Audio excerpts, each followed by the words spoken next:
Okay, we are trying to go live again. Let's see what happens.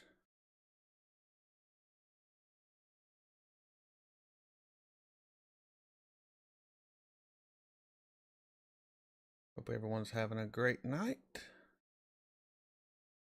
I have to edit.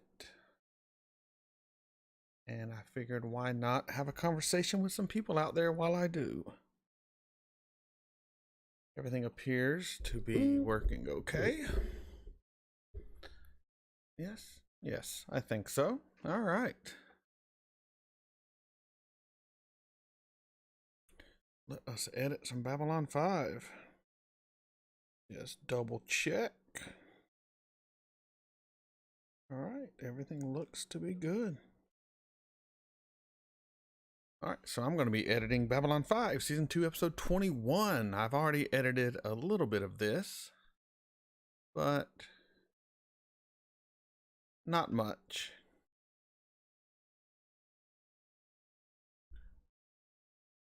Is she on a mission from God? Maybe.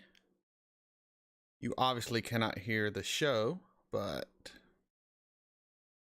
you can hear me, and that should be good enough.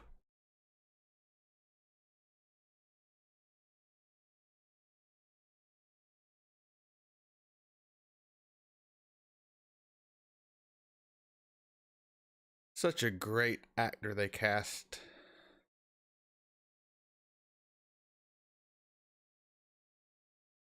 I'm glad you approve of this madness. I have been swamped at work and life, and I haven't had time to edit, and now I have the time.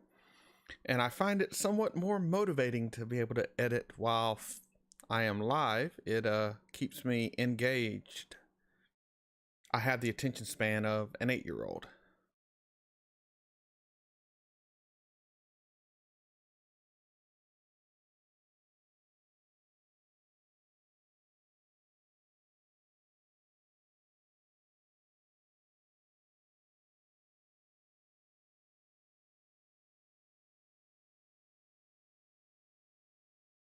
Okay, let's...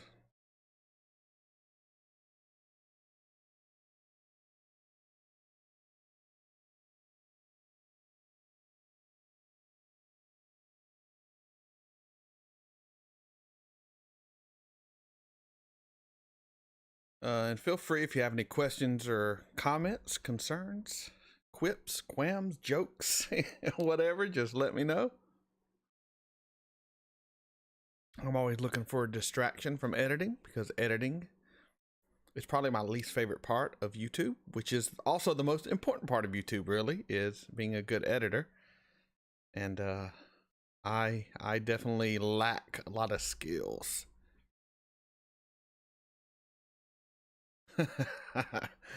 You are correct, Robert.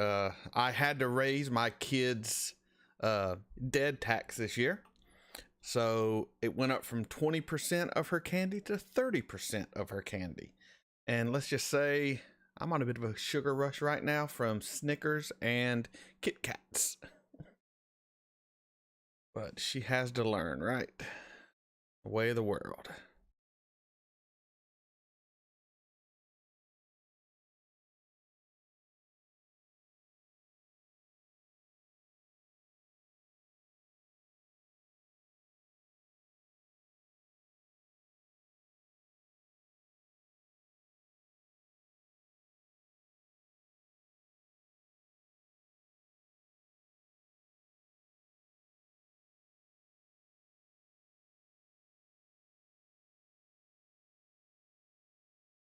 All right, we'll do that. Let's see.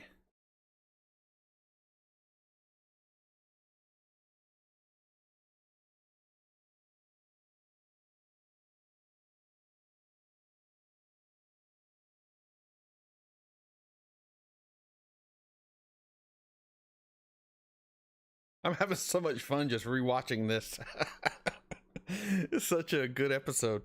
Also, I am editing the last 2 episodes, 21 and 22. They will be up this week, and I do have a live tier ranking of season 2 on Sunday. So that should already be on my channel scheduled. So if you can be there, It's like 11:30 a.m. Sunday.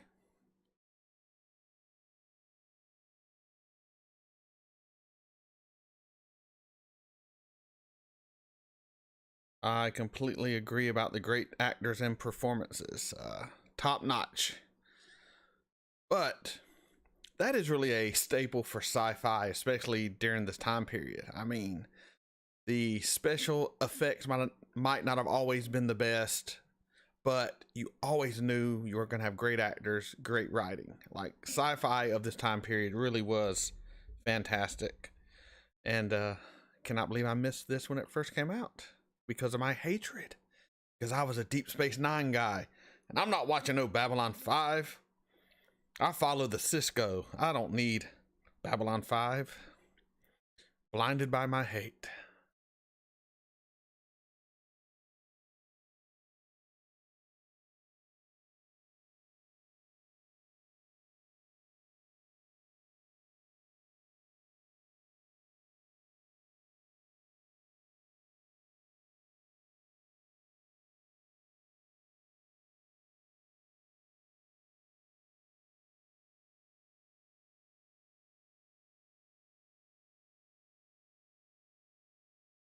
My God. So I'm listening to this scene and I'm like, I need to cut a lot of this out so I can get it on YouTube. But as I'm listening to the whole damn scene, it's too damn good. It's too good. I'm not gonna get monetized on this video because I'm gonna leave way too much of this in because it is really good.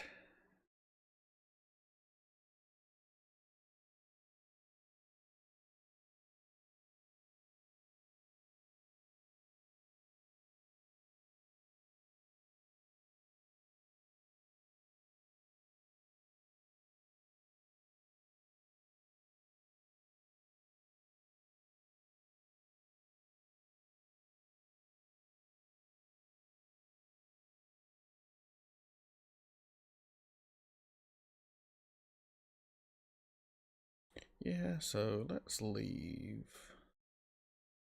That's pretty good.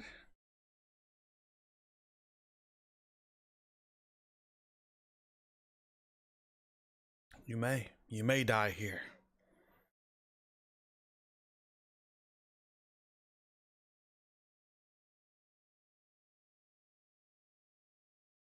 And also, I am skeptical about the reboot. I am. Just because everything that I have loved growing up watching, any of the reboots have completely shit upon the memory of what I loved. None of them have done it right in my eyes. They all turn it into something it's not. Like, there's a reason it has a fan base. They like what it was. And you want to make things for the modern audience.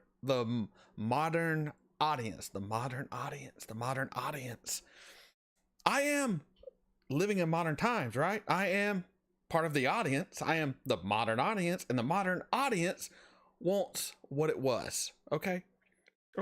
Just we want what it was. You ain't got to be cool and make it new and put your own little mark on it so you feel like you did your job.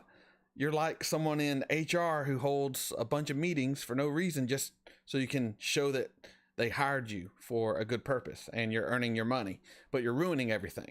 They are modern filmmakers are the HR ladies of entertainment. They are just trying to prove that they deserve to be there, and in doing so they ruin things. And I just don't trust anyone to do anything right anymore.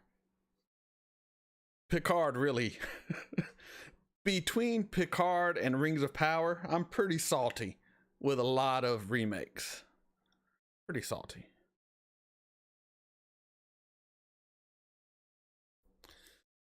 Robert, I do get your point. That is one beacon of light in the Babylon 5 reboot, if it happens, is the original creator is coming back. My fear is a lot has changed, and will he truly be given the freedom he had then to write what he wanted? I just don't know. I mean, I am willing to give it a chance. If they make a new Babylon 5, I am there day one watching. I was there day one watching with Picard. I was there day one watching with Rings of Power. I will be there, but it is up to the show, the writers, the actors. It is up to them to keep me there, and I will give them a shot. But coming off of the OG Babylon 5, that's a lot to live up to, and I'm not even done yet, and I'm already in love with Babylon 5.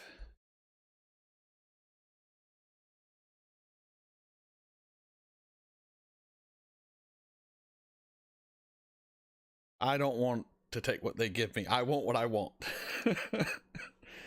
uh, and what I want from a Babylon 5 reboot, and once again, I'm only 5 episodes into season 3, so don't give me any spoilers, and I might change what I want from Babylon 5.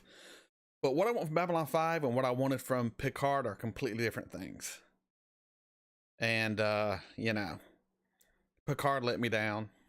Babylon 5 reboot, you may or may not be good. I'll give you a shot. Oh yes, the Inquisitor.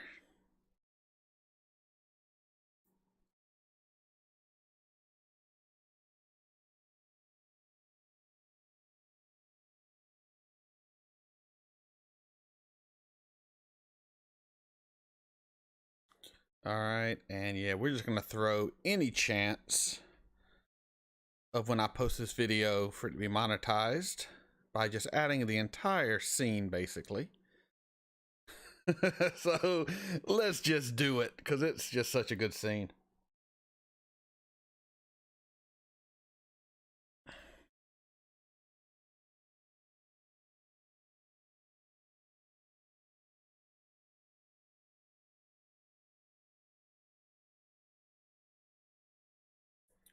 Do you believe she is the chosen? That is what she's being asked right now. Is she the chosen? Or is it just pride? A lot of Minbari are prideful.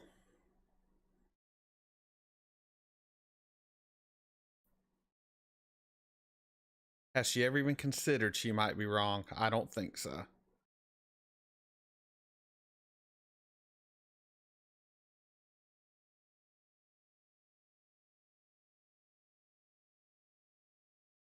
Why, thank you, Tom. I appreciate that. I've said it on some of my videos before. I am not only a YouTube reactor, I am also a reactor watcher, and I completely get that. I love watching something I love being watched for the first time through someone else's eyes. It's exhilarating. You learn things that you might not have picked up on yourself. You also get to relive some great moments, and yeah, it's a good time. It's a good time.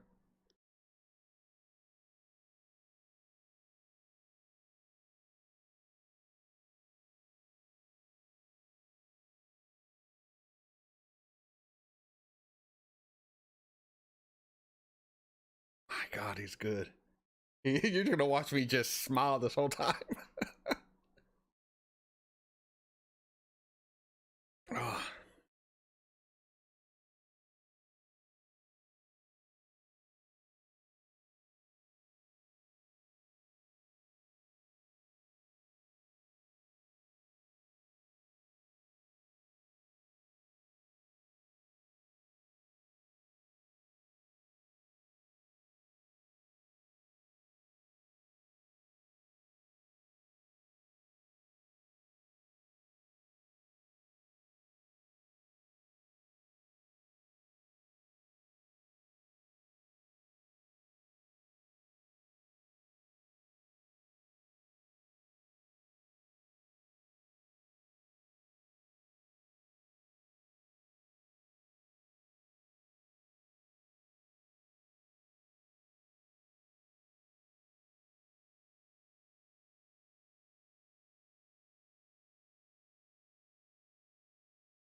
yep, yep.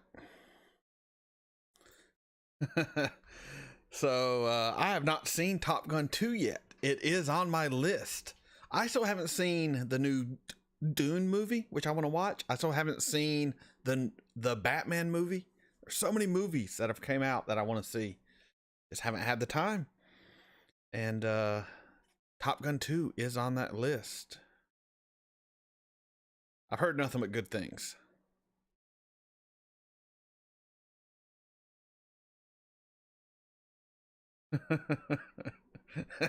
You're in the wrong elevator, bud.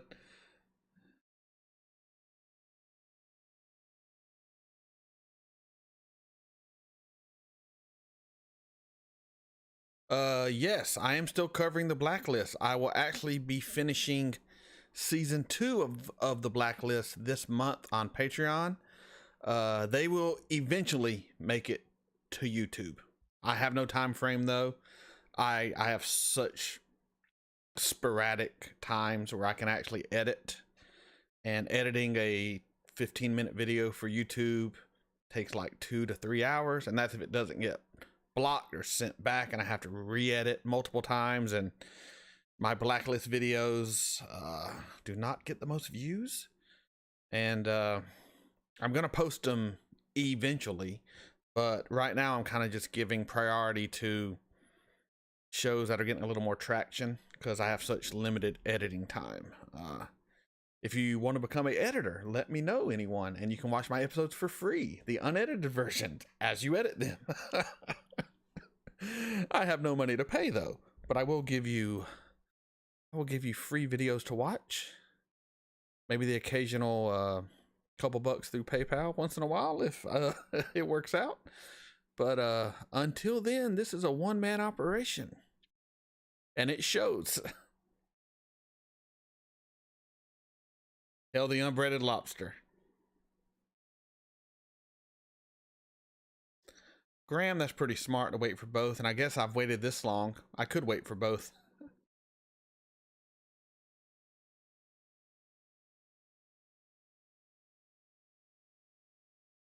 Snatcher 42, that's kind of where I'm at also. I will believe the reboot when it happens. I'm not going to buy into any of the hype yet or really get my hopes up, because until I actually see something, I'm just not expecting much to happen.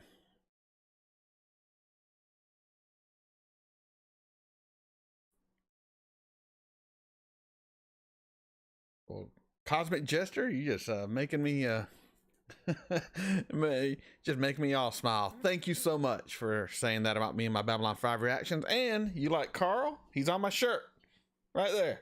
Haha. We evolved from chimp to Carl. Yes, I'm on the Jakar elevator scene. I just got to it and I'm figuring out how to edit this in. The reveal to Jakar.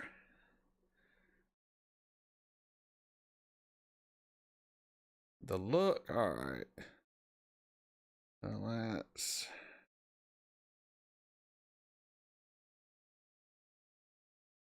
So we will. Let's go there.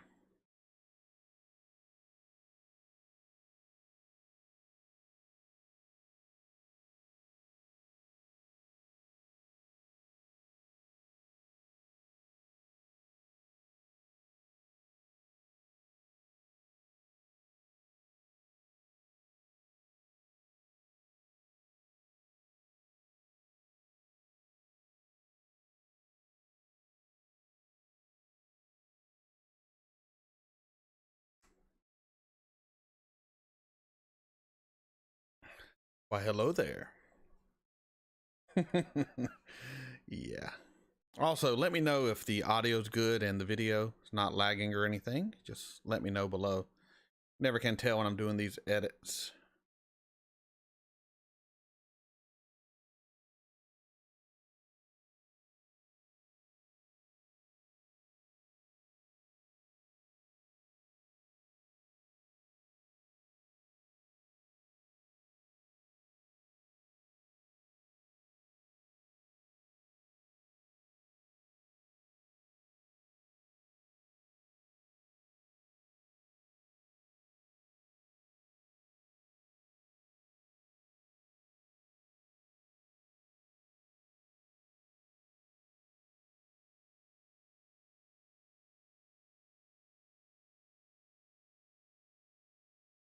Ah, look at Jakar's face there. I just have to.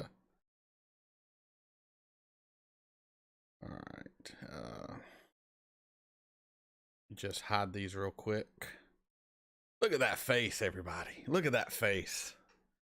That is just with a look. You see the anger, you see the pain, you see the hurt, you see just so many emotions in his face. You know, he sees before him Veer, who is a teddy bear. Anyone who knows him knows, but he's also a Centauri. He is the people. He is a representation of all that is wrong.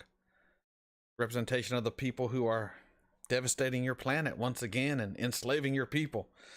Ugh, it's all right there in the face, man. He can act through that makeup. Does not matter. So good.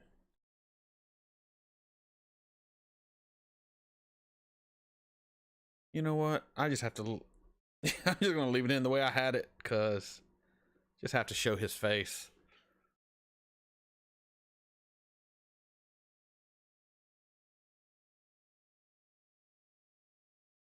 Actually, let me go back.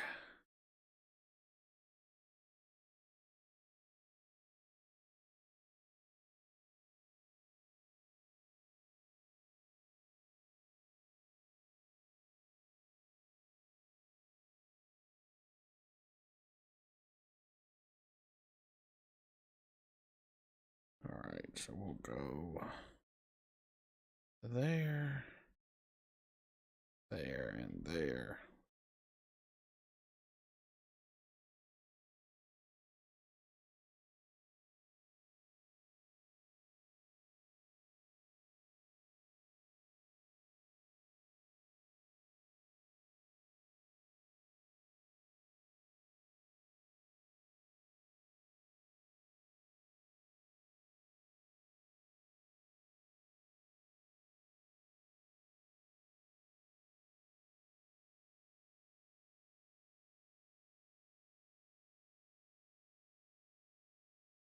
Yeah, so who was it? Yum Yum Podcast. I've had copyright issued with Warner Brothers ever since I've been doing Babylon 5. And this is back before they really started cracking down on every single body out there. But so I'm kind of used to it and I've kind of found my groove, but at the same time, I don't get a ton of views on my videos. So my average Babylon 5 video, if it is monetized, makes me like $5. That's really all the money I make off of most of these videos. So I don't care nearly as much as some other reactors if it's not monetized. I just don't want it to be blocked. Now I get people who are making, you know, if you're making $100, $200 off of a video and it gets demonetized, I get that. Like I would be re-editing over and over and over, but you know, $5 isn't gonna make or break me. So I kind of edit it how I want the first go, and if it gets up but isn't monetized, I'll generally leave it up, and I'll only re-edit now if it's actually blocked, and I'll re-edit it just so I can get it up. But so when you really take away the monetary factor, it makes it to where I just care that it gets up, not really if it makes any money for me.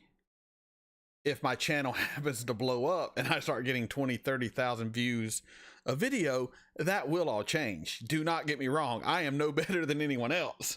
I'm just saying, you know, as of right now, it's just not worth it to worry too much about monetization for most of my videos. It is what it is. Just gonna. God, I want to keep so much of this scene in. So good.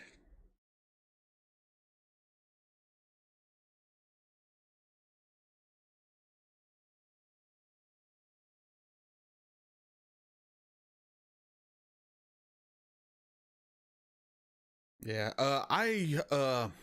I will say this: I've gotten it to where I'm getting a lot of audio hits now more than actual visual. If you play a clip or something, like I'm getting more hits with audio now than I used to. I'm not sure if there was a change in the algorithm or the or the AI having a little speech impediment moment, or the AI that kind of looks over all your videos. Graham, that is why I'm here, man. I am here for the ride. For me, this isn't really about getting rich. I have a full-time job, and and all of that. I have not quit my job or anything to be a full-time YouTuber. So I'm really just here for the community, for the fun, for just putting my videos out and being able to talk to people. It became a hobby during the lockdown, and it's just kind of progressed into what it is now.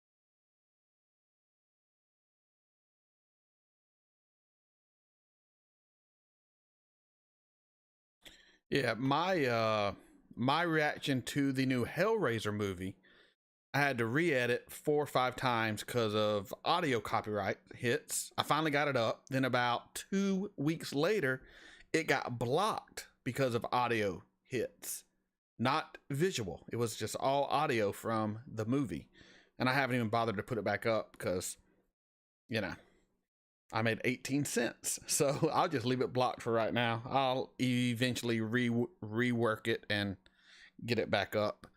But it wasn't making a lot of traction anyway. So to the back burner it goes. He's sorry.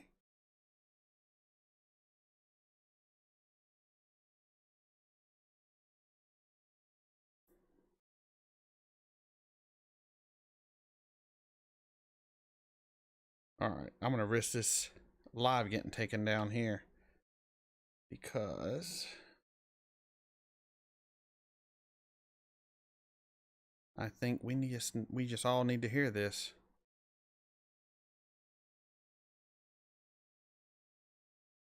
Oh, hold on. That was the wrong. Maybe this one?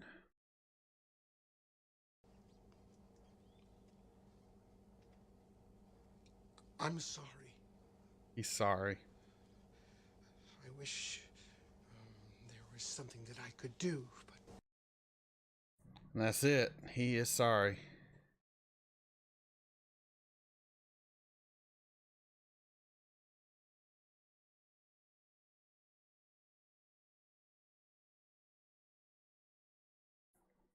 Yeah, but he is sorry.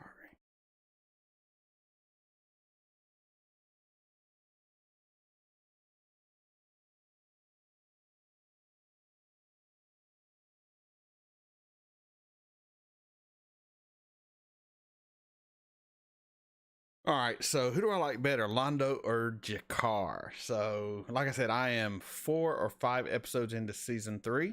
So that's as far as I've gotten. So this is based off of where I'm currently at. And I will talk about this more on Sunday during my tier ranking. I'm not gonna go too far into it, but I probably will because I just like to talk. Uh, that's such a hard question, though, isn't it?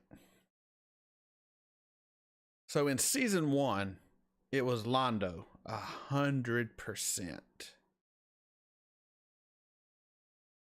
And by the end, and even midway through season 2, it was still Londo. It was still Londo. I think last episode is when it really switched for me to where I started liking G'Kar more than Londo. I mean, do not get me wrong. I still love Londo. He's still one of my favorite characters, but he's just done so much, and I don't like his character nearly as much as I used to. He has put himself on this path, and he has he has committed to that path. He is set down the road he has chosen.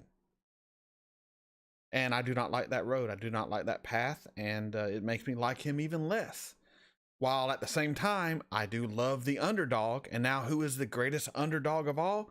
G'Kar and the Narn. And the way he is having his people rally behind him and willing to follow him, and the kind of faith it gives him in himself to lead his people and gives him hope. It's just wonderful. It's wonderful. And I just love it. My God. I'm not going to talk a lot about it. I'll speak for 10 minutes.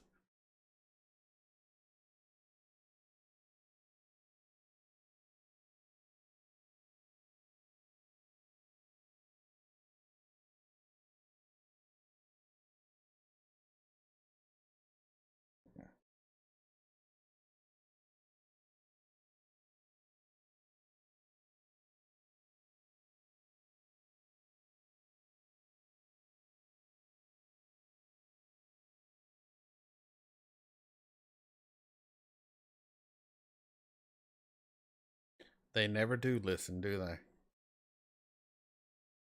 The War Pigs. Black Sabbath had it right.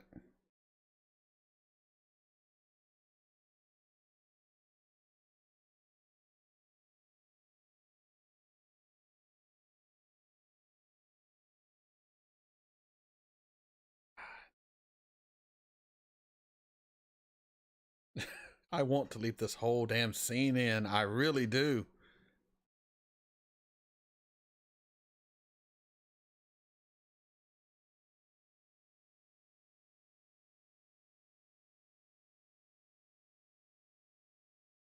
Yeah, there's no way this is making it through the first round of copyright. Because I'm leaving everything in because I love it so much.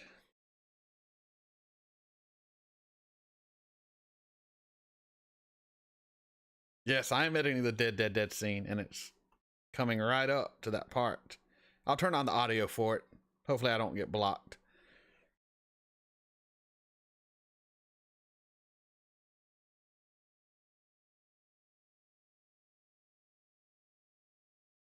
G'Kar's sidekick from season 1. I can't remember her name right now. I can't remember. And it's only because even in the Narn makeup, I found her incredibly attractive. Incredibly attractive. Plus, when she saw the Deathwalker, she was ready to go, son. It was great. She was great. And the person that replaced her, not nearly as good. And that's probably why they had that character not be as prevalent as it was in season 1. This is episode 221. 221. Na'Toth. That is the name. Thank you. I'm bad with names. If you watch my channel, you know this by now. Terrible with names.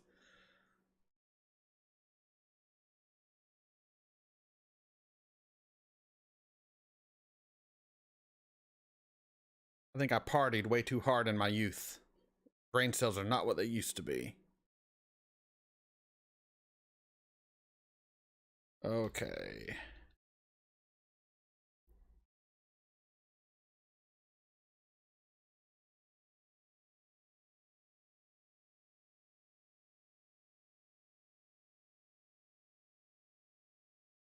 All right. We got this. We'll go from that to that.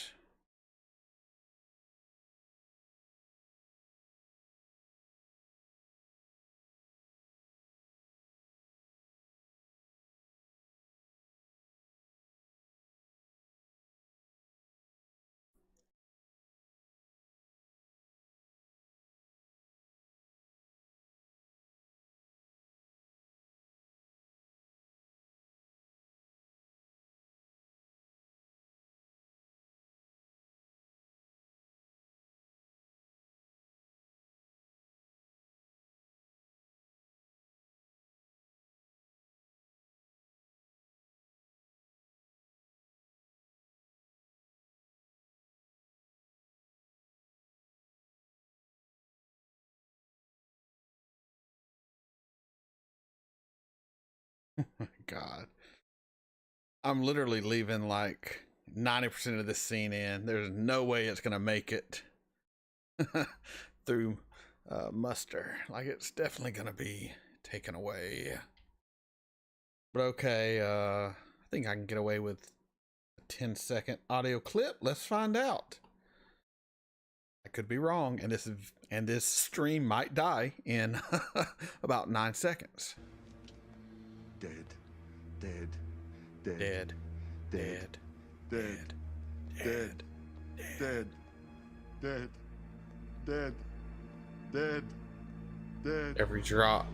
How do you apologize to them? I can't. Then I cannot forgive.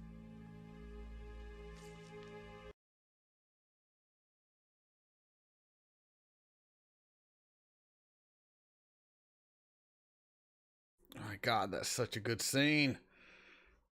Oh, don't even get me started on Picard again. I already talked about Picard. I'll get back on it. You know, I said this last time I did one of these. I have a notebook like that thick with notes from Picard season 1 and season 2.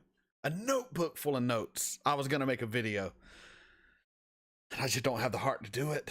I don't have the mental fortitude to sit through to make a 2-hour video tearing down something that brought me so much joy when I was growing up. I just don't have it in me yet. I don't have it in me yet. There's plenty of videos out there who have done it.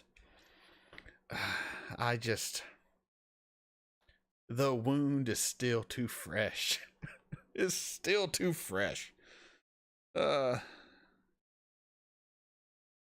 never really watched Doctor Who. I've only seen 1 season of Doctor Who, and it was the 9th Doctor, the guy that wore the black.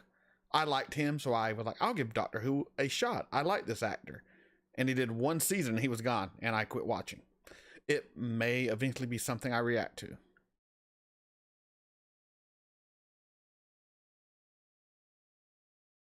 So yeah, so I am no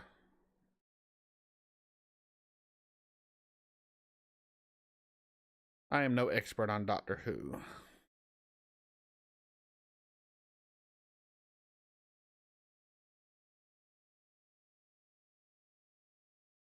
And I don't have time to really police this chat very much, so let's just all keep it civil. It's fine not to like something. You can even bitch about it. Just no personal attacks. You can attack a show all that you want. Just keep it non-personal, and everything is kosher. I believe everything goes in conversation as long as it's relevant to the topic and not personal attacks. If it's anything else, I'm pretty much fair game on my comment sections. And no spoilers, obviously.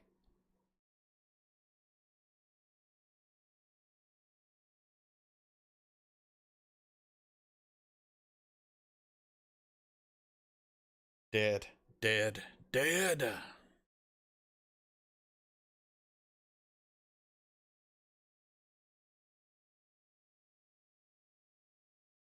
Back to Jack the Ripper.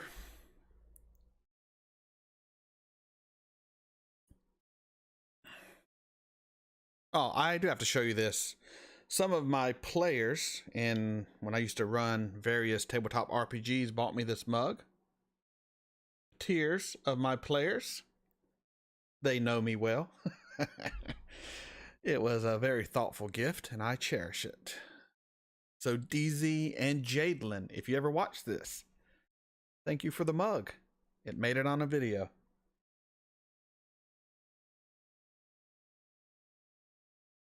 What has surprised me most about Babylon 5 so far? So what has really surprised me about Babylon 5 is the very nature of the show. I mean, it really is not one thing. It is just the amalgamation of the many little things. Like I've said multiple times, you're probably tired of hearing it because I say the same shit over and over when I do these because it's just, you know, it is what it is. I came into this as a Star Trek fan. I came into this with the Federation in mind, the happy ending, the humanity will conquer all, and humanity has evolved beyond its BS to become better in the cosmos. I came into it with that mindset. So you can tell what surprised me the most. The very world of Babylon 5. The grittiness, the dirtiness of it, the realism, the not so shiny glimpse at humanity's future that it showed us. You know, it showed us more of a realistic possibility, you know, of us just being the same old assholes just in outer space. You know, the children dying, the entire race is dying, not finding a cure to something. Less, the very nature of this show is what surprised me the most and continues to surprise me the most. It is not Star Trek. This is a completely different world of sci-fi than I was expecting. And I love it. I love it. I mean, that's why I like Deep Space Nine better than TNG. It was a little bit darker, a little bit grittier. But compared to Babylon 5, it's sunshine, rainbows, and unicorns on Deep Space Nine. You know, like Deep Space Nine is not really that dark. There's a couple episodes where it goes pretty dark, but then the next week, everything's fine. Babylon 5, you have a consistent shadow, I could say, over the show. And as the show continues, the shadow doesn't disappear. It grows, as shadows tend to do. There's a bug in here, by the way. You probably saw it. So that is what surprises me the most, and is what I love the most about Babylon 5. It's the absolute shock of the world. The world building. The world building is so good. All right, let's see.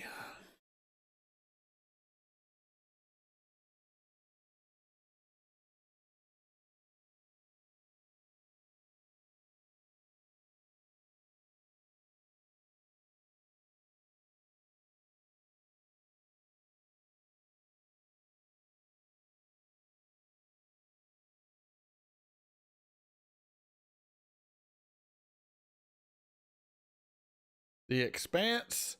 I have not seen The Expanse, though it did win a poll on my Patreon.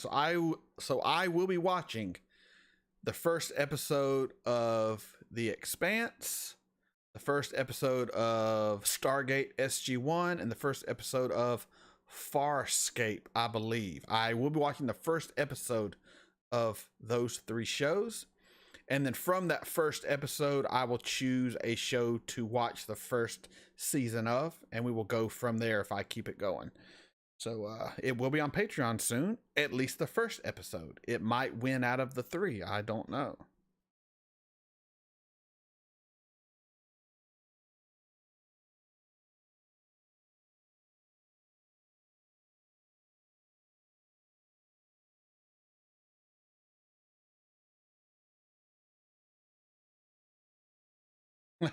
Yeah, you saw the shadow. I see the shadows quite often. I have not thought about watching the spin-off of Babylon 5. I haven't even really heard about it, so I'll cross that bridge when I get there. Oh, Sheridan is the man. Sheridan is the man. I was a Sinclair guy probably up until midway through season 2, but Sheridan has proven himself to me as a captain, as a great military leader, as someone I would follow in a battle against the primordial evil of the universe, because that's basically what he's going to do. I am with Sheridan, dude. He is fantastic. Took a little getting used to. But that's just because Sinclair was so damn good. So good. But yes, Sheridan, you're great. He's probably top 5 captain right now.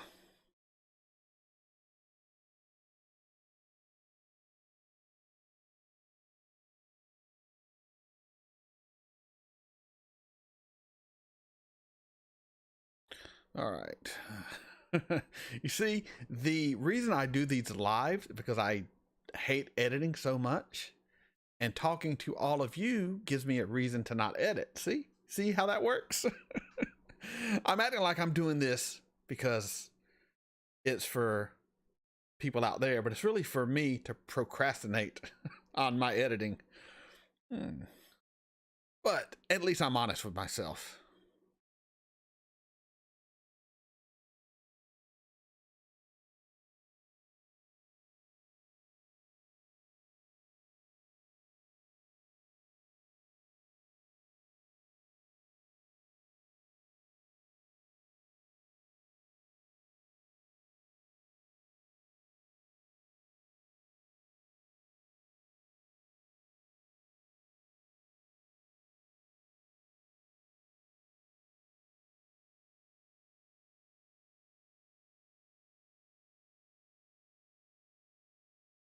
So, do you want to hear something really sad? I've never seen Firefly. I have seen the movie Serenity, but never Firefly. How bad am I?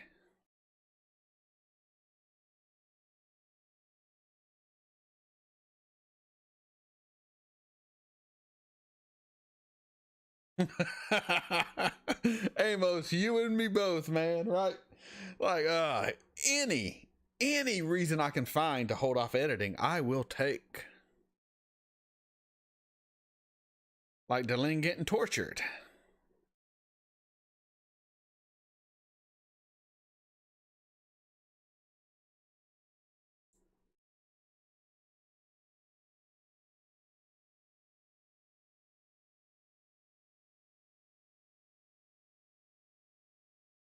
All right, here, I will let y'all hear what I don't even remember saying this in my reaction, but here, I'll shut up for a minute and let you listen. Gotta pause real quick. I don't know how good this reaction. Hold on. That's probably crazy loud.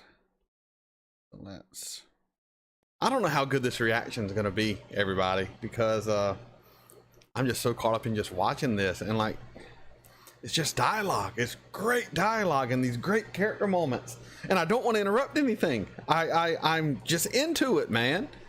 And I know it doesn't make for great reactions. I know I'm not over the top and like, you know, I'm not crazy. I'm not acting crazy. I'm cracking myself up.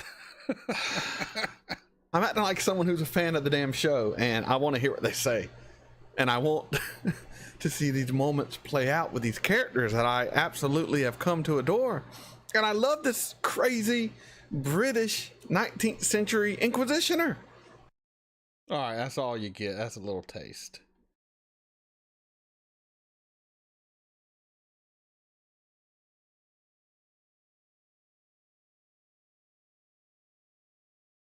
I'm going to go back to all that and figure out.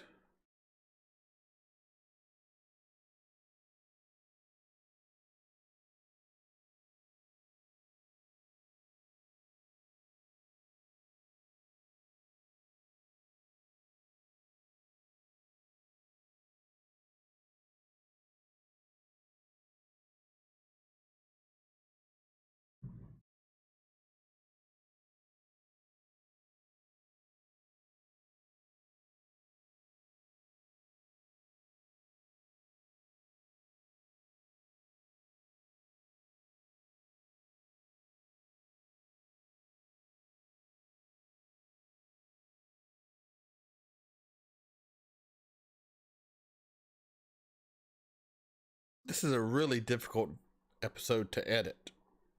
Everything really is so damn good and so dialogue heavy. You really can't chop it up that much.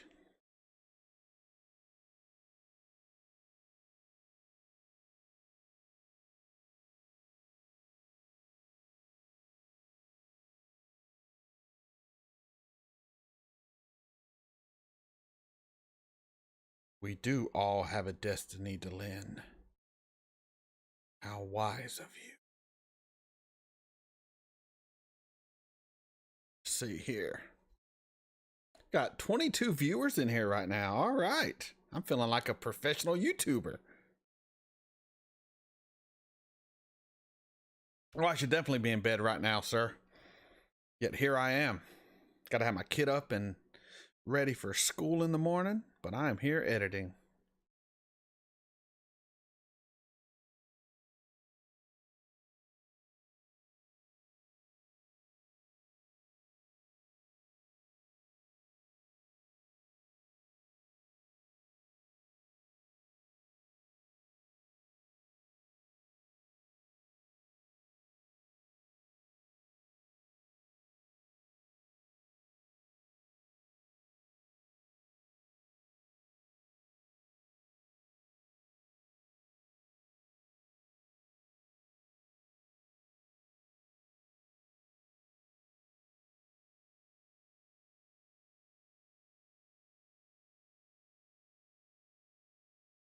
This scene just reminded me of the Count of Monte Cristo.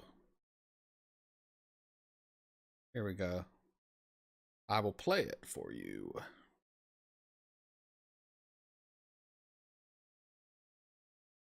So, Count of Monte Cristo vibes. Let me know if you know what I'm talking about here. Call out, Delenn. Call out to the universe. If it hears you, surely it will respond. I'll make you a deal. You call for God and I'll quit the minute he shows up, or something like that. Have a destiny. So we can 86 that. Destiny. We all have a destiny. Perhaps. But are we destroyers of dreams or protectors of the public good? Call out, Delenn. Call out to the universe. If it hears you, surely it will respond. Call out! Respond. You might be being a little spoiled if you watch this, but you can't really hear most of what I say. I only very rarely put the audio in while I'm doing this, but you will be able to kind of see what I'm doing here. So if you don't want to be spoiled, then I have to say do not watch. But I need the motivation to get this edited, so I'm doing it here. So I feel like I have to keep doing it, because if not, my wife got home not too long ago. She brought home pizza. I will eat more pizza than I should. I will get tired. I will get on YouTube and watch videos and go to bed and get nothing done. I know myself, to thy own self be true. And I know I would eat too much pizza and get tired. So I am live. I am editing. I have to keep editing. I have to get this done. If it hears you, surely it will respond. Call out! Yes, now. There we are.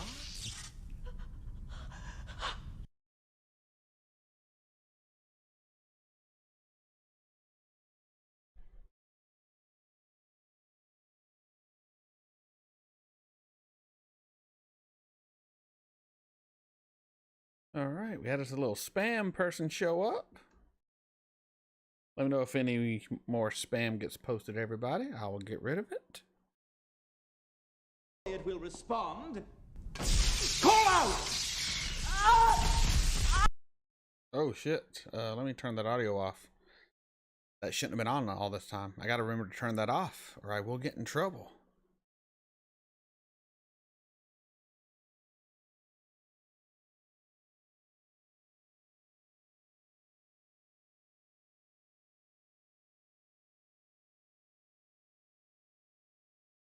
All right, test, test. All right, we're good.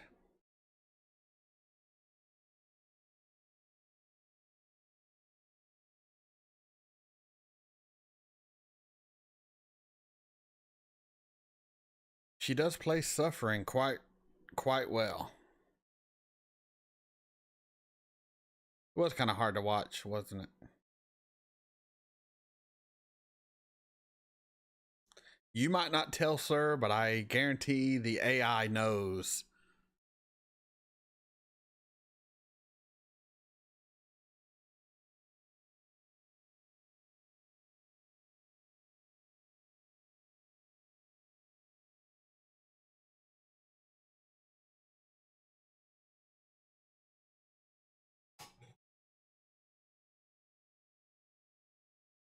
I loved episode 7 of Cabinet of Curiosities.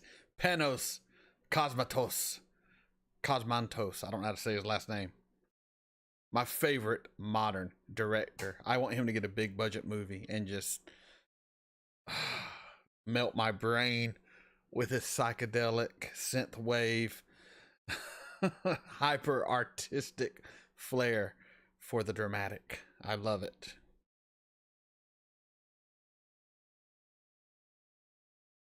I like Mr. Bester. I haven't seen him enough, though. I'm assuming he'll be prevalent later on also.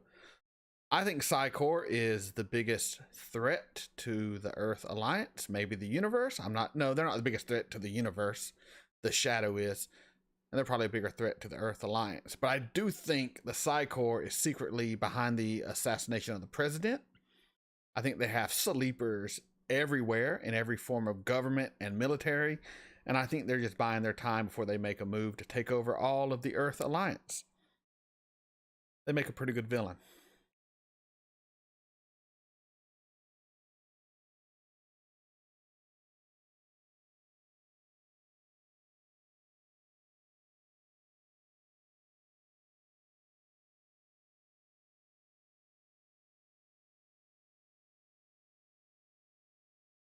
And I stop it again to talk. My goodness.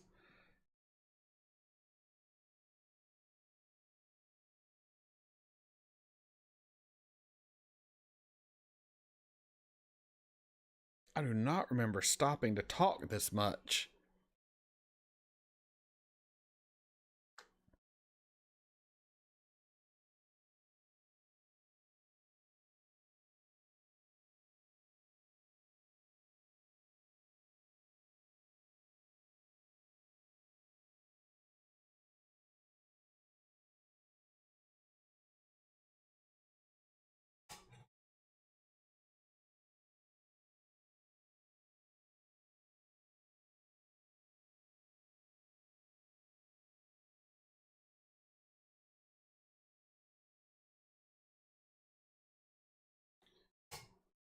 The real Vector, no. If you want to have a strong female character, she has to act like an asshole man who belittles every single one she meets and is the bestest ever. That's how you make a strong female character. I'm joking. I am right there with you. Like, there were so many brilliantly written, strong female characters throughout sci-fi's history. And I really love sci-fi because of many of the strong female characters. And guess what? They're strong female characters. They are tough. They can get it done, but they have a femininity about them that is not destroyed in trying to make them the bestest ever. The one that everyone goes to as an example is Ripley, of course. Beautiful, strong, powerful woman who kicked aliens' asses and got it done. But she was also, a feminine woman who was a mother and was caring and had compassion, but also didn't take any shit. And I loved it. Now we just got a bunch of men, or we have a bunch of women written as asshole men, and I don't like it. But that's just me. You do you, folks. You watch whatever you want to watch. I am not here to change anyone's mind on anything. I am a YouTuber who does not know much. So take anything I say with a grain of salt.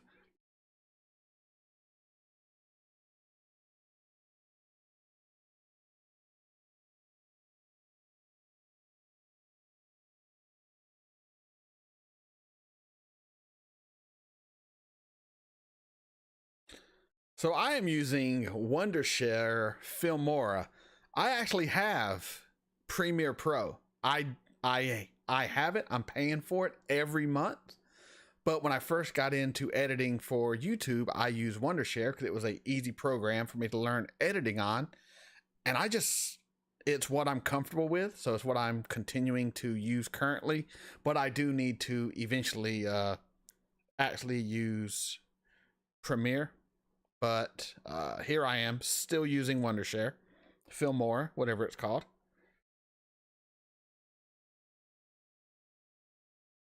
Because it's just what I'm comfortable using, and I haven't had time to really play around with it.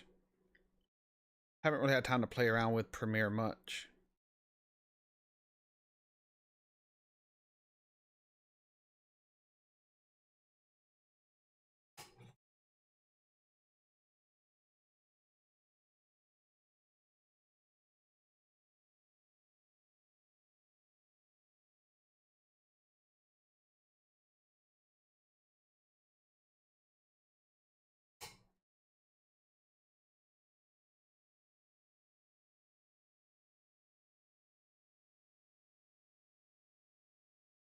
Might cut a lot of this out.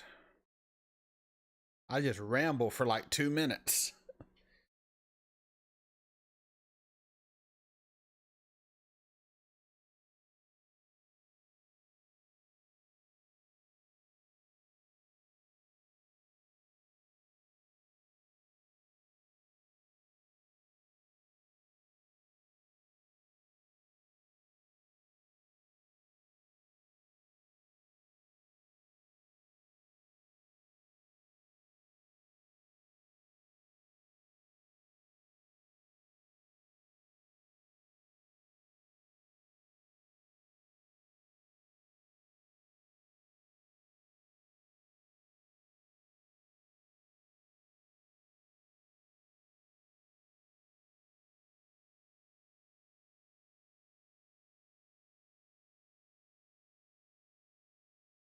All right, Snatcher. I did not say I'd post Babylon 5 this week on Patreon, but if I have time, I will definitely get an episode of Babylon 5 in. But you know you'll get your 4 episodes no matter what by the end of the month. But I'll try to get one this weekend if time permits.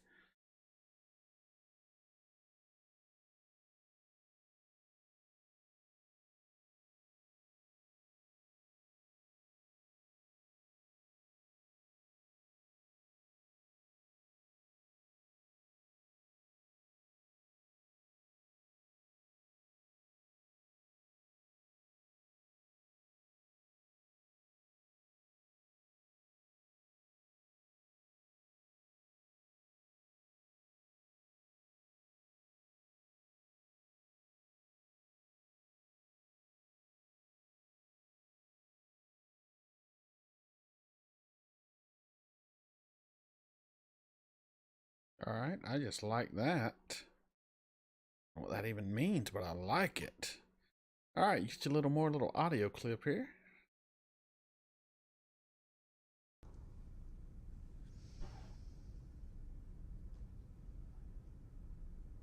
Silence.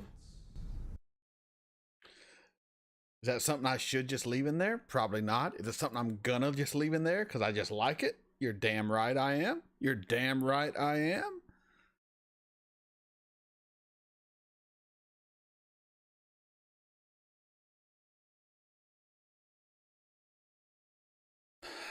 Silence. Love it.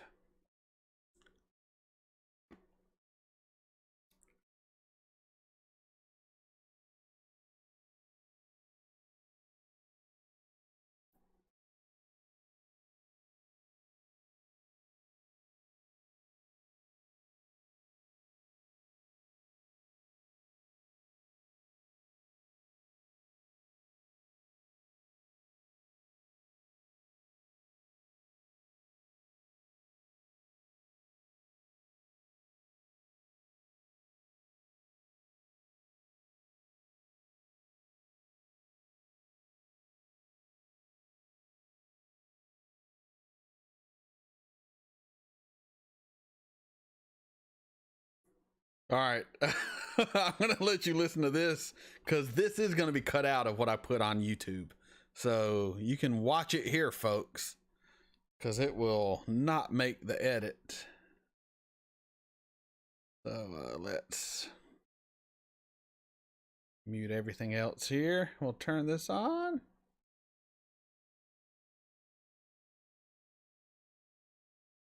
All right, Dave, just listen to my little song here, and then you can go if you want. Because this is not going to make it in the final edit. Babylon 5, Babylon 5. Such a good show. It's Babylon 5. Gonna go back just a little bit more. There you go. That's my Babylon 5 song.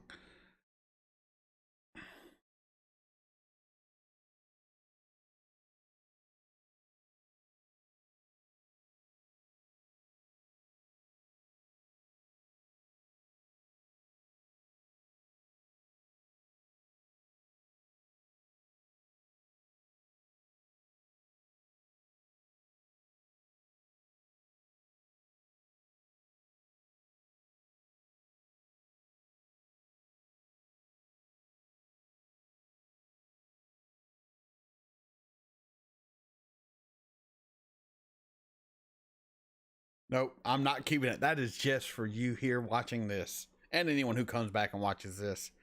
A little nice little thing. We got Miss Mary DeCarmo in the chat. Hello, Mary. Hope all is well.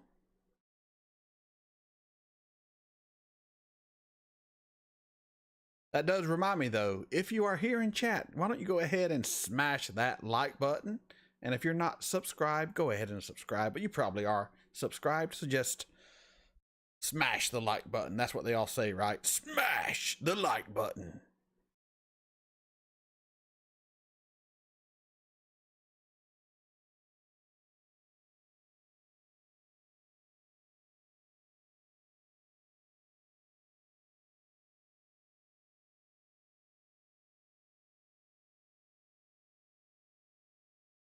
This episode is so damn good. This episode is so good.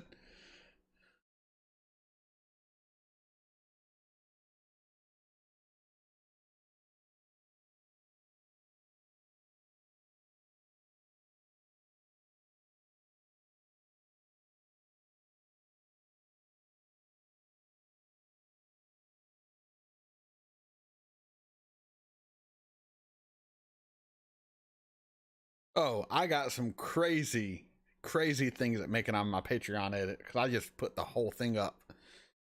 It's crazy. I sing quite a bit when I get excited. Hey, we're at 1:07. How much I have left to edit this here? We're at what, 11 minutes? Got about 20 minutes left to edit, so I should be done in about 2 more hours. Let's go.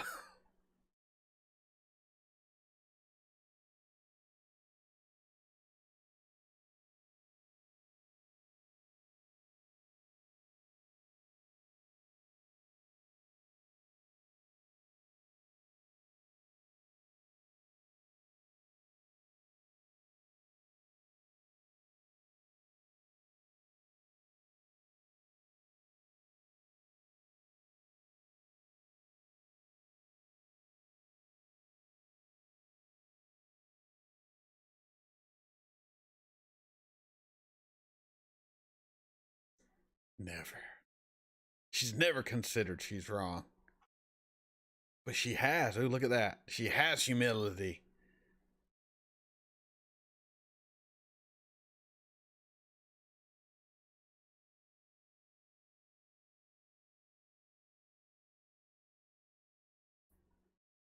I have to cut all this out. I can't leave any. It's just too much to leave in. I gotta at least try to make it to where it doesn't get blocked. So all this great Delenn stuff is gonna have to go.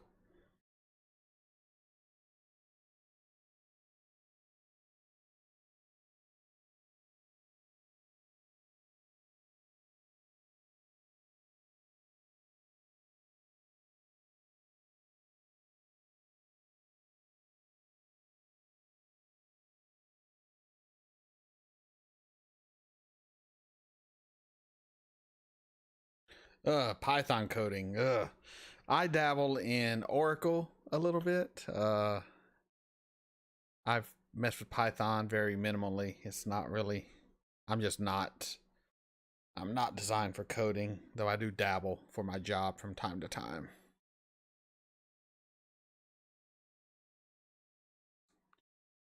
So Tulin, if I'm saying that right, I think I'm on episode 4 of season 3. Maybe 5, but I think it's 4. I tend to get about 4 to 5 episodes a month done on Patreon. So usually 1 a week. Sometimes I'll double up. Sometimes I'll watch 5 in a weekend if it gets close to the end of a season because I have no self-control. And being I am a amateur when it comes to this whole get paid for your videos, I will not take all those videos I film in one weekend and spread them out so I don't have to film constantly. No, that would be too smart. I post everything I film because I just want people to watch it so I can talk. I'm the worst. I'm the worst YouTuber there is. No self-control. Just want to get product out so people can watch it with no regards for maximizing my earning potential.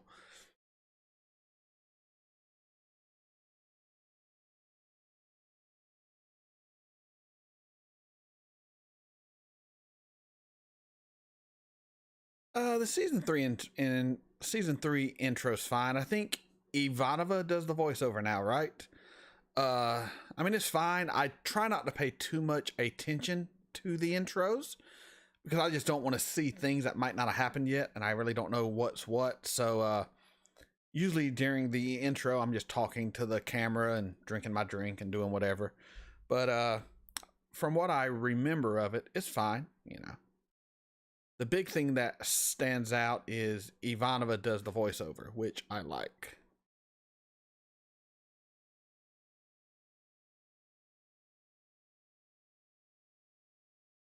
All right, my man. Australia. My goodness. I've always wanted to visit your country. Maybe one day I'll get the chance.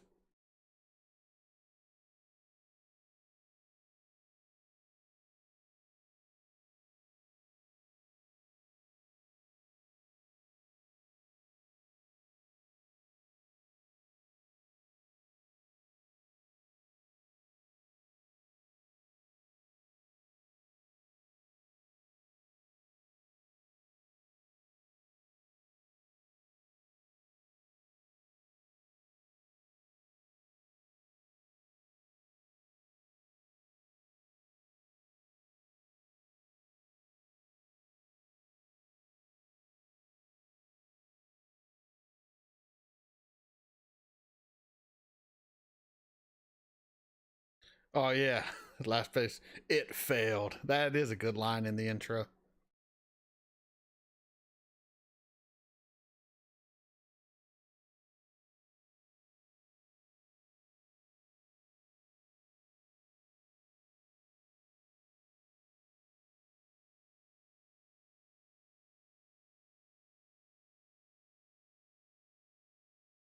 $500,000 credits, folks.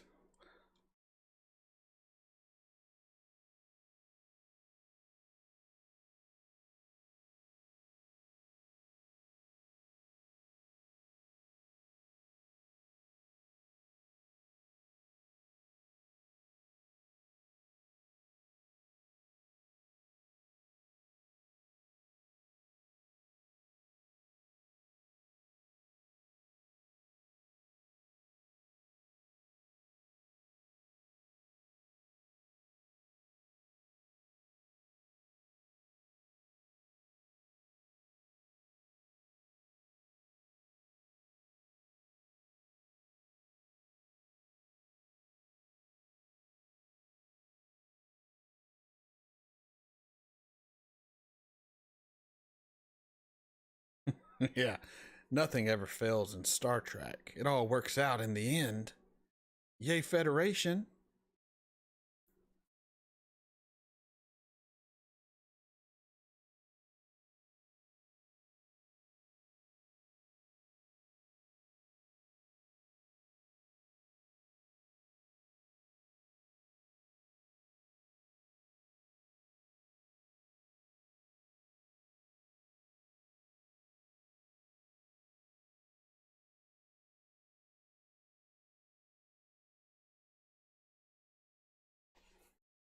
All right, let's see.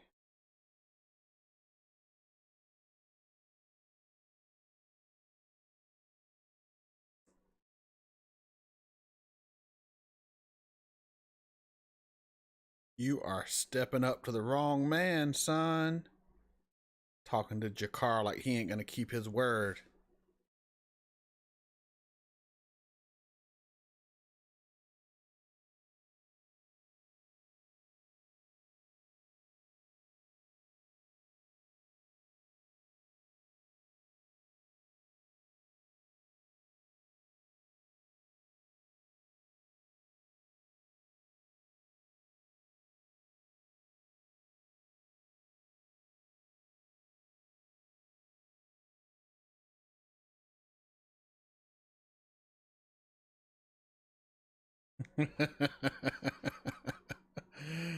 Uh, is it is it is it Ocho Vez 79? Am I saying that right?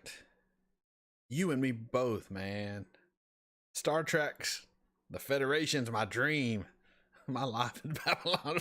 That's so good.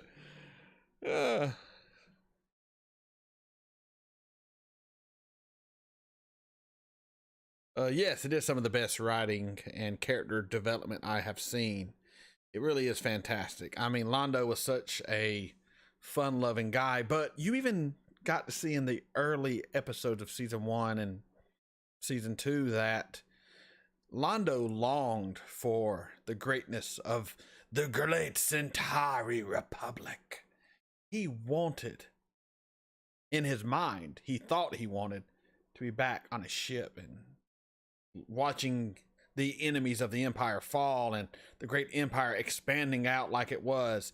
I mean, he was bitching about them having like tours like Disneyland basically on the Centauri homeworld, and how it was just it was not the great republic of history, the great republic in his mind. And he's wanted that back for a long time. So even though he was a really fun loving, happy guy, the little seeds were already there to show how easily he could be pushed to get what he thought he wanted. Of course, we find out later that, you know, that might not have been all that he really wanted. You know, he might have been wrong. It was the concept he loved, I think, more than the actuality. Though I do respect his resolve to lay in the bed he has made. I mean, he's like, well, I've done killed millions of people now. I might as well just ride this out. And G'Kar got what he wanted. He got what he asked for. He wanted war with the Centauri for a long time. He wanted this. Now, granted, he didn't know they would team up with some shadow entity from the beginning of time and use their crazy tech and powers to demolish the Narn fleet. I mean, he didn't see that coming, but he wanted this war. It was only when it turned that he became the G'Kar we know now, this kind of broken man who's going to lead his people. And I do like that, but I guess they both should have been careful what they wished for. G'Kar, who wanted war to destroy the Centauri, and Londo, who wanted the Centauri to be what they were. And they are slowly becoming that, and it's horrific. Does that answer the question? I think that answered the question.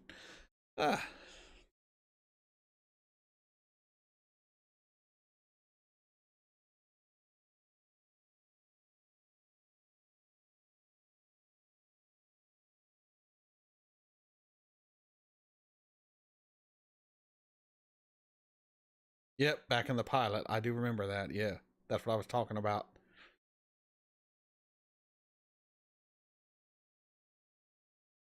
Yep, be careful what you wish for. Because they have both found out it is not really what they wanted.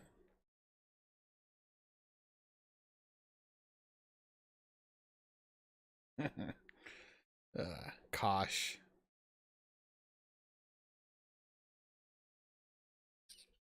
Cheers to you, mate.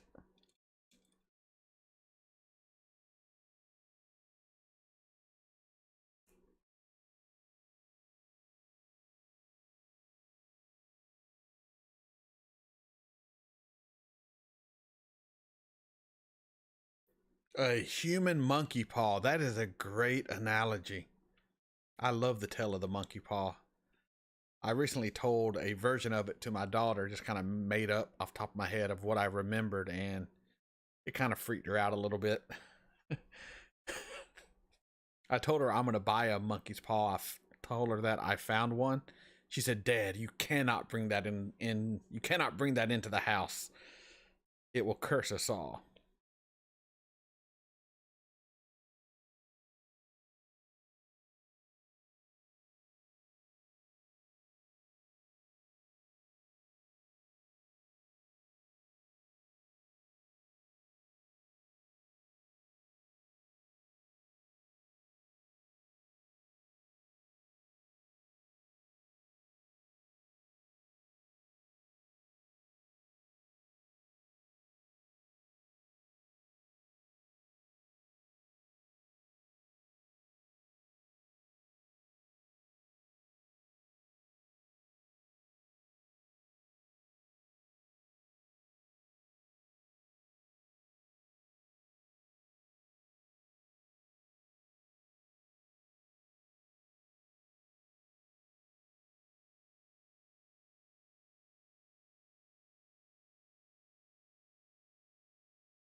That is a good question.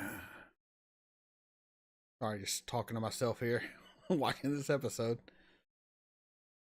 Let's... All right, let's see how this flows.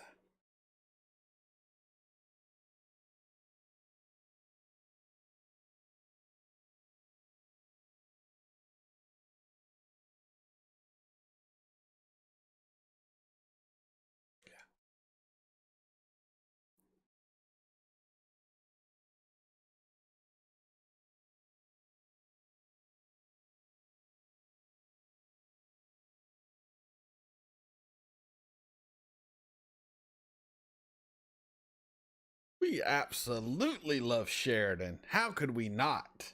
He's a badass. It took me a little while to get over Sinclair, and it was mainly just the shock of going from season 1 to season 2 with a whole new captain. It threw me off. I was like, what the hell? He was my favorite part of season 1. But Sheridan grew on me, and now he's in my top 5 captains.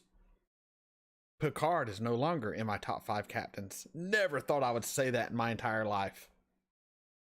But he's not. Picard.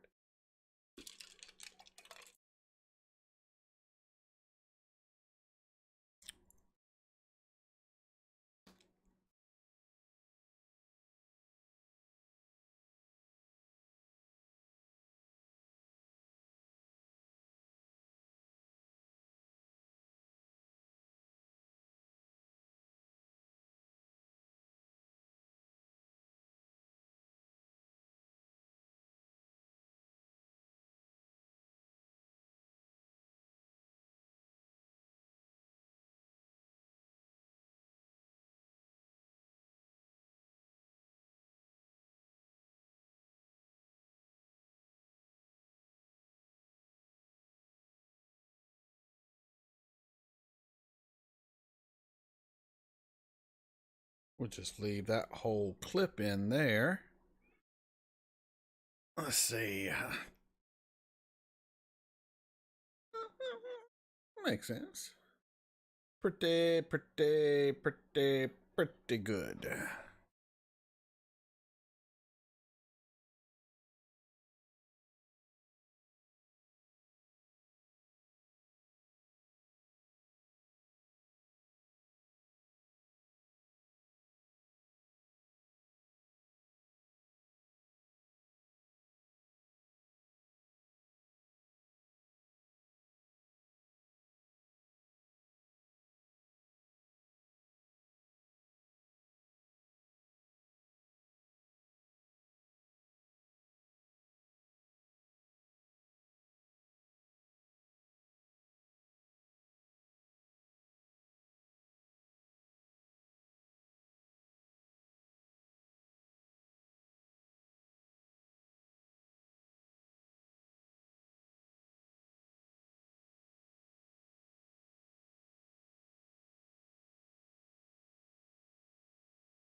I love Jakar. The more I watch him when I'm re-editing these videos for YouTube, the more I like him.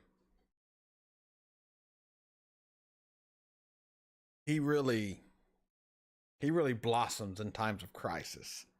You can see he was made for this. He was made to be a wartime leader.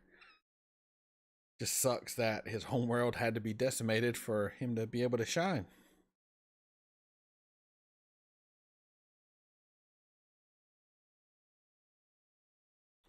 All right, so Preacher. I have seen Firefly's movie Serenity, but I have not seen the show. I recently did a poll on my Patreon, and I will be watching the first episode of Stargate SG-1, Farscape, and The Expanse. The first episode of each. And from the first episodes that I watch, I will choose one of those series to watch the entire first season of. I'm not sure which one's going to win. I have to watch them, and whichever one just pulls me in the most, the one that I feel like has something that I just have to watch, something that pulls me into the world, that grabs me, that makes me want to see what happens, that is the one I will pick, and I'll go from there. So I will be watching at least the first episode of SG-1. I cannot promise anything beyond that yet.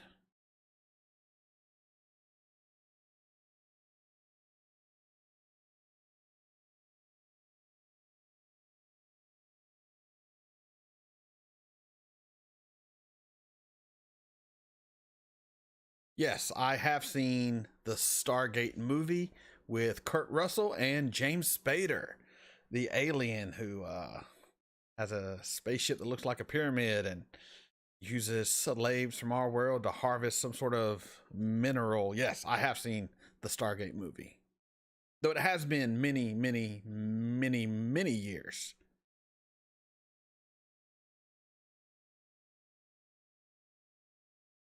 That's perfectly fine, Amos. I have seen the movie, so we are good there.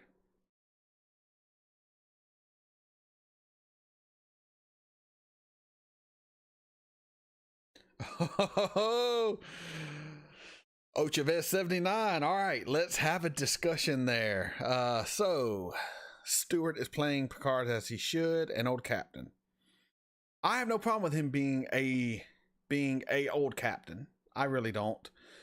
My problem is more with the world they show. It is not the Federation I know that I remember. I like Star Trek because of the optimism, because of it shows humanity in a better light. In Star Trek Picard, we're just the same old assholes we are right now in the 21st century, and I don't like that. And two, what really gets me about Star Trek Picard is, after season 1, we're no longer following Jean-Luc Picard. We're following a synthetic clone. And I don't think Q would give two shits about a fake Jean-Luc. So none of that would even happen, because who cares? Jean-Luc is dead. Those are my gripes. But once again, I have no problem with someone liking something. If you like it, more power to you. And when it comes to Sisko, now hold on there now. Sisko's the man. When shit hits the fan, Sisko is the man. Captain Jean-Luc Picard, prior to the Picard show, was the captain I would want in times of peace.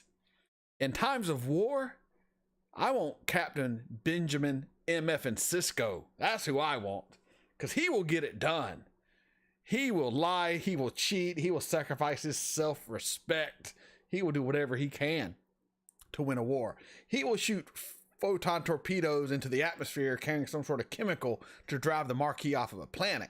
He will appeal to the wormhole aliens to get rid of an entire Dominion fleet. He will punch Q in the face. Sisko.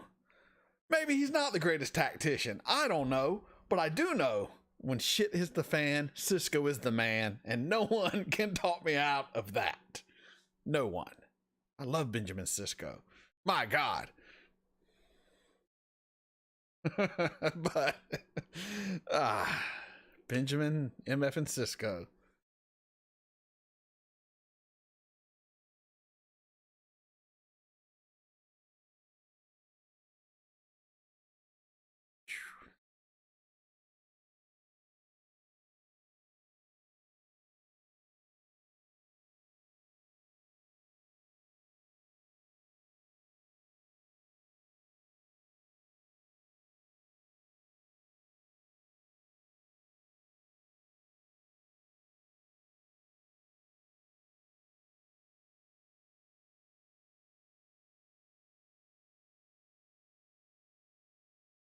And the pale moonlight is amazing. That is, oh man, Garrick. I've had 2 cats named Garrick in my life. So much, and they were both gray cats, reminding me of Cardassians. Love it.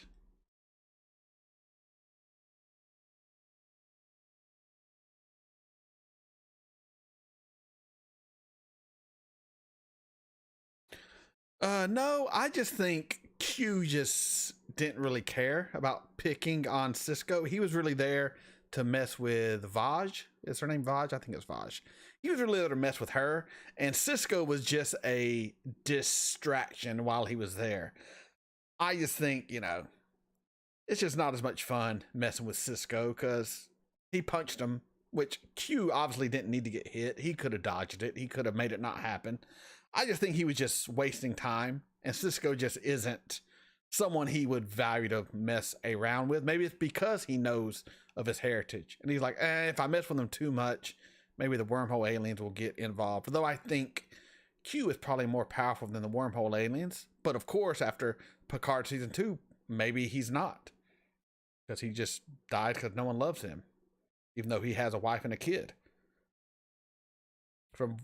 In Star Trek Voyager, right? And though I've never seen Voyager, I do know Q was on it quite a bit and had a wife and kid somehow. I don't know the details.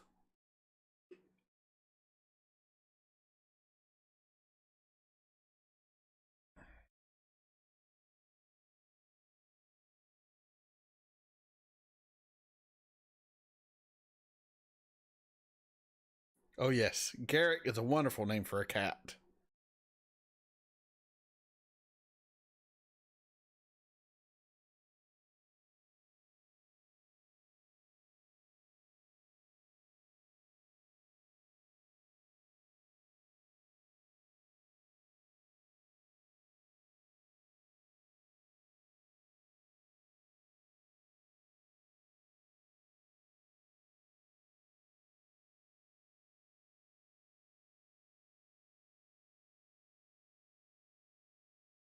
So, Michael Connor. I've seen a lot of people talking about Garrick and Bashir and this like sexualization and all that.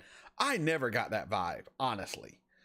But I grew up with a lot of guy friends, and I'm friends with like my core like group of guy friends. I'm still friends with all of them. We get together almost weekly for a role-playing game or playing Magic or just hanging out.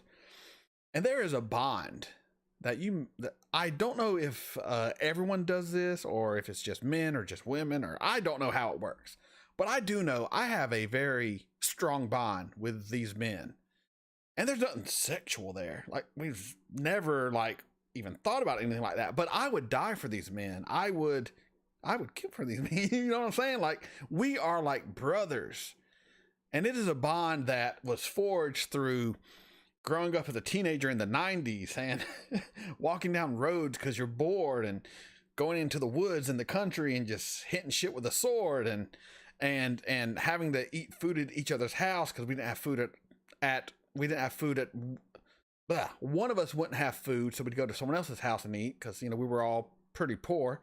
And you just make this bond, and I think it's more powerful than a sexual bond as people try to put on Garrick and Bashir. I just think they were like brothers. They loved each other, and it was more pure than a sexual attraction type thing. That is my read on it. That's just how I always felt.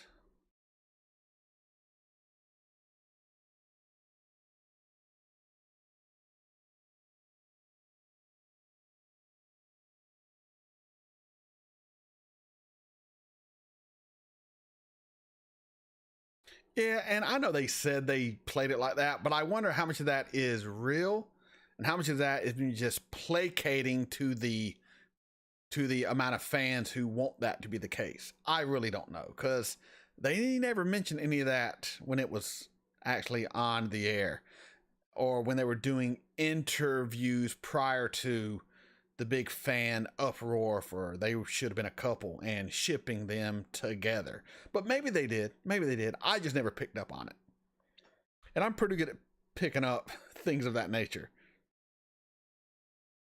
That's right, Duality Man. You become family.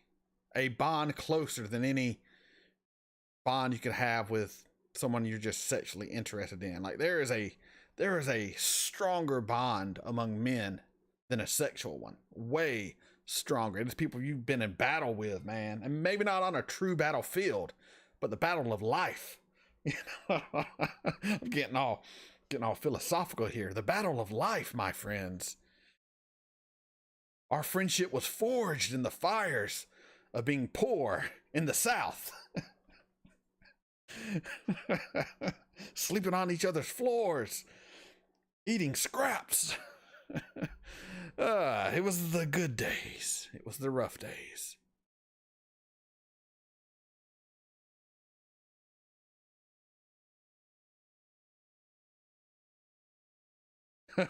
You did miss out, B. Russell.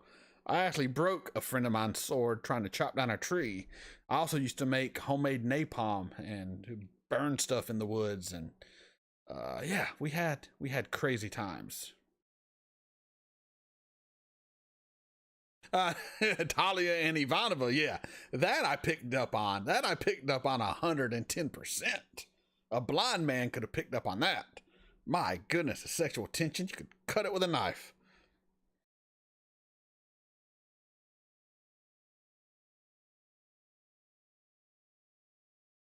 No, and it was definitely flirtatious, but I didn't read it as sexually flirtatious. It was more of a, I don't even know how to really put it. Flirting with the idea of danger, the idea of intrigue. You know, I am a spy who is stuck here, and you're a young, talented surgeon, and I enjoy toying with you. I love the game that we play, and it was all about the game at first. I mean, I get how people could read it a different way. That just never was my take. I just felt they were more like brothers as opposed to lovers. But once again, whatever works for anyone else, I don't really care.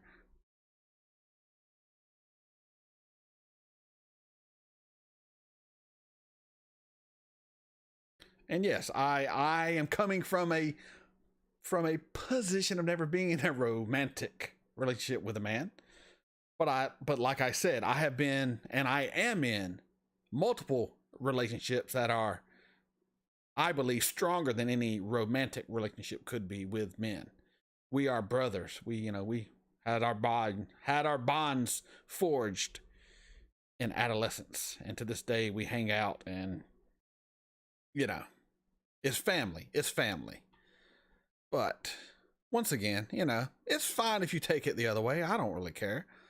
I just wish we'd have got more episodes of Garrick and Bashir in the holodeck, with Bashir being a secret agent. But apparently the James Bond people wrote a cease and desist letter about those episodes, so they never made another one. I really would have liked to have seen more of that. Those were fun episodes.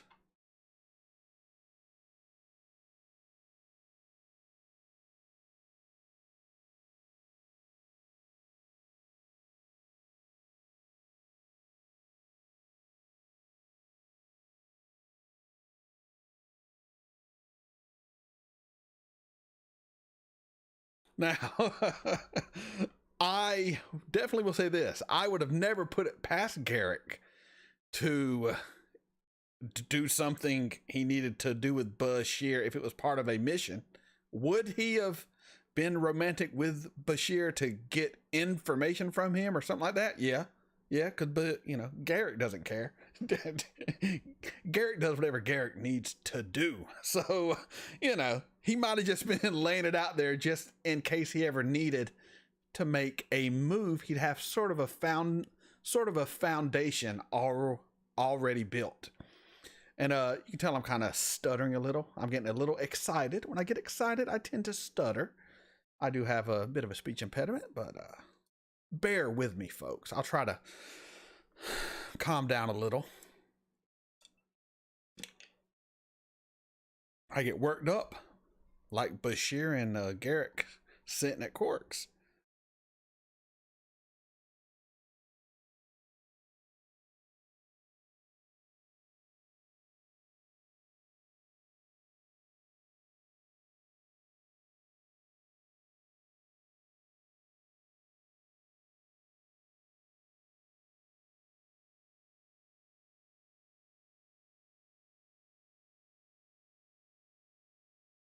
All right, we're going to get another little audio clip here because I think it's beautiful.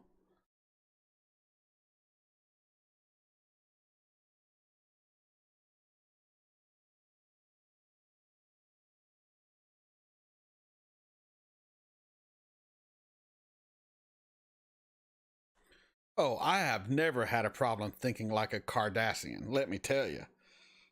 I'm as cold blooded as they come if you cross me. You ain't got to worry about that. All right, here we go. Let's listen to this wonderful little clip. Do you know what your problem is, Delenn? You are a piece of the machine that thinks it is the whole of the machine. The flute that believes itself the symphony. That's great. That's great.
The nail that sticks up gets hammered down. I think I first heard that in the movie Ghost World, based off of a graphic novel.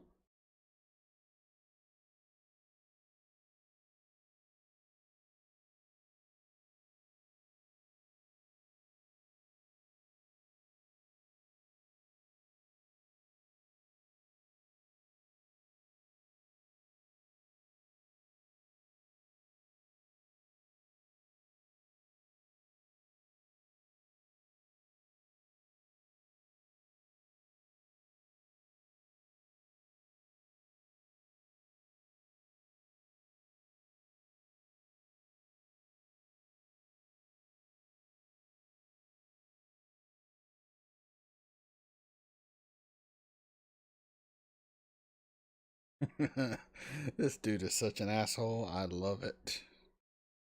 I mean, he is Jack the Ripper, so it makes sense.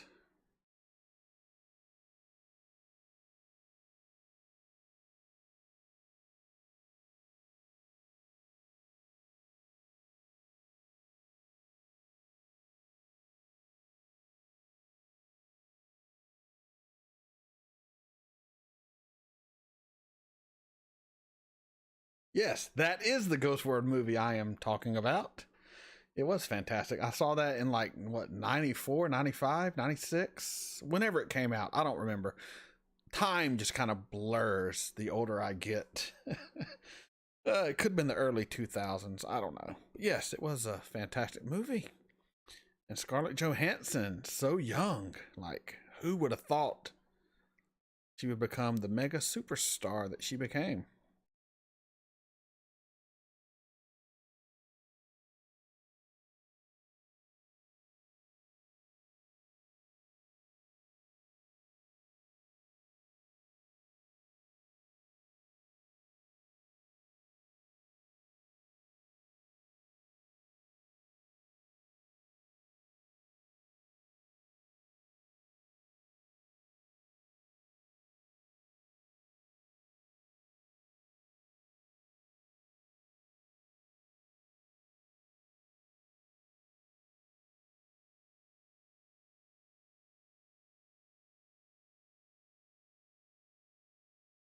God, oh, this writing is so good.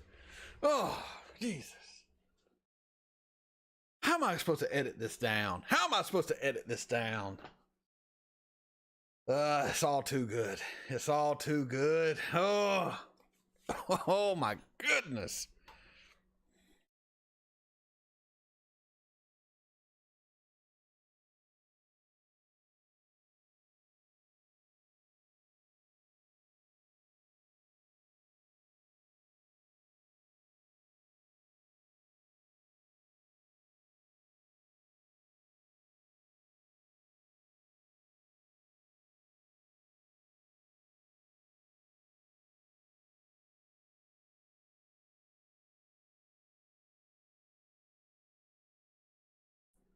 I do not remember my science project, but if you describe it, I might have seen it.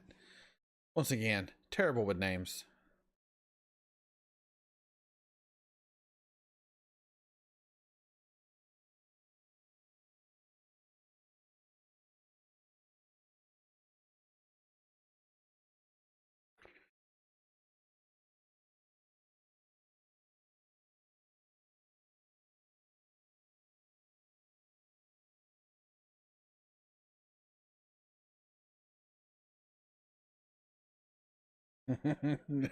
You are correct there. I cannot edit a masterpiece.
My God, this is brilliant. This is, oh, I forgot how good this episode is.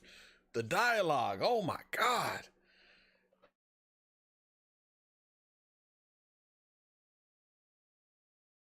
That does sound familiar. High School Kids, Lowing Sphere.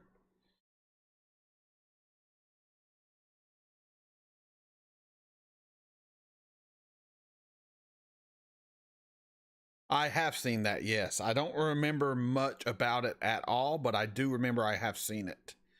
But I can't really tell you anything else about it.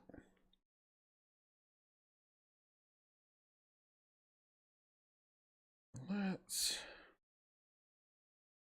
just do this, and I'll deal with the copyright strike tomorrow, because I gotta leave all this in.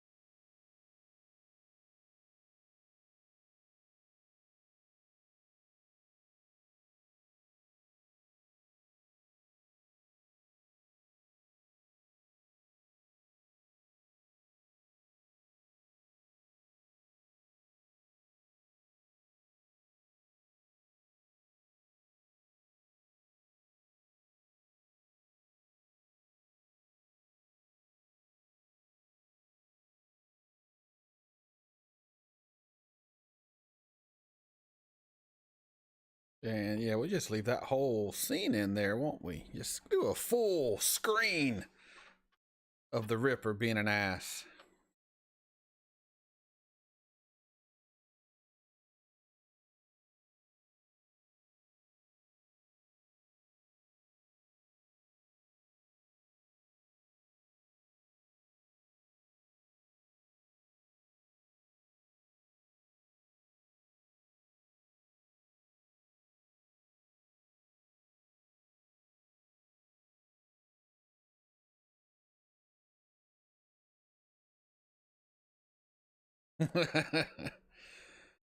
Well, I don't want to make you late to work, sir, but you know, it's all about priorities, and this is a pretty good priority. Babylon 5, baby. Yeah, I see there's some back and forth talk about the Bible, and as long as we keep it civil, more power to y'all. Talk it out, figure out what's what. I'll give a brief belief I have, and once again, I'm just some dude on YouTube, man. Don't take anything I say as gospel. I believe in a God. I'm not quite sure which. I think they're all kind of the same. I don't know. I do believe in a higher entity, if I guess I could say that. As far as the Bible goes, I believe it was written by man, and man is a flawed creature. And do I think it was used to tell some great things and kind of set a guideline on how to live your life and be a better person and things of that nature? Yeah. Do I believe it is 100% the word of God? No, I don't. It could be inspired by God, yes, but do I believe it is verbatim the unchanged word of the higher power that created all of existence? I don't think so. But I am open to the possibility of me being wrong. For all I know, it could be. Maybe I'm a fence sitter because I don't know. But the smartest people know that they know nothing. So that's all I'm really going to say about it, because not really what my channel is about. But once again, I have no problem with people discussing such things as long as it is a civil discussion and we stay away from personal attacks. Discuss away.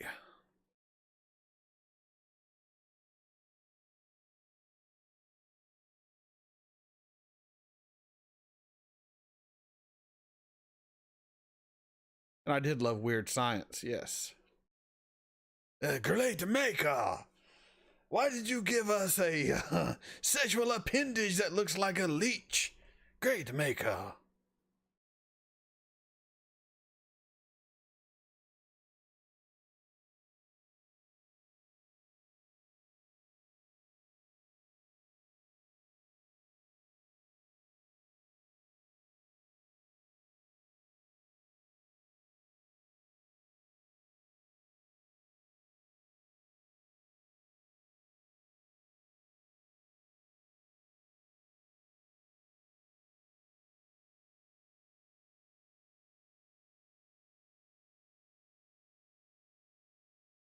Don't you kill Delenn.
And this is from someone who spent 3-4 days a week in church for most of their youth.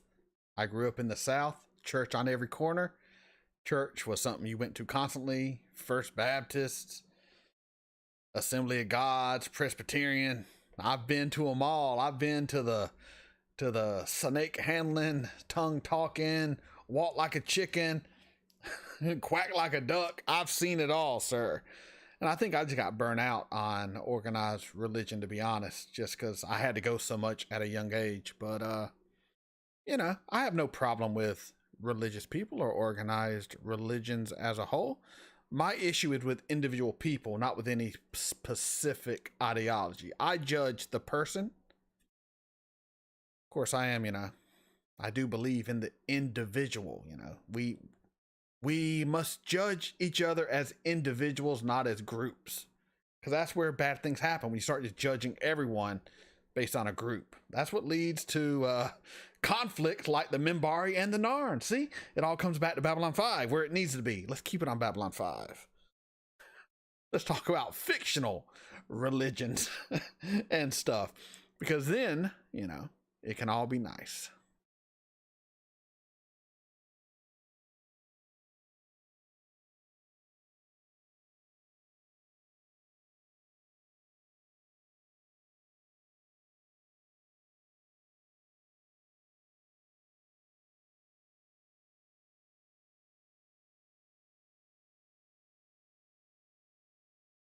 Oh, time is a flat circle, and everything that has happened will happen again and again and again. I have no doubts about that. That's just the way it works, man. It's all just repetitive. The very nature of reality is just one big cycle. Does something control that cycle? I don't see why not.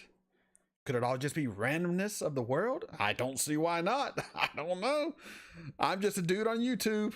I don't know. I don't know. That is my answer. I don't know. Maybe I lack faith. Maybe that is my issue.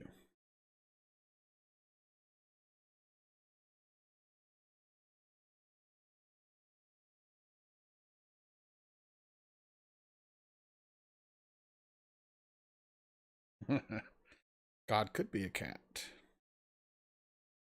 God's probably a shapeshifter. Looks like whatever he wants.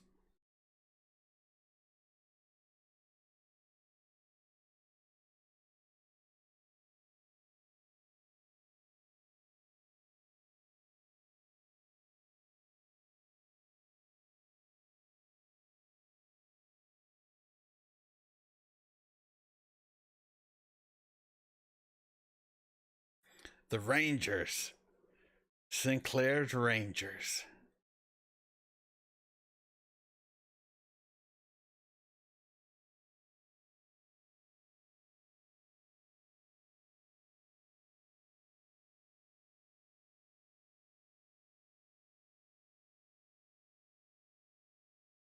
What would I be if I was a shapeshifter? I mean, you can change shapes, you can alternate.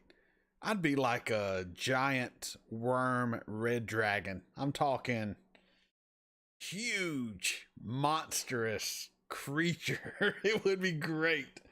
I would burn down so many things. In this fictional reality where I can turn into a dragon.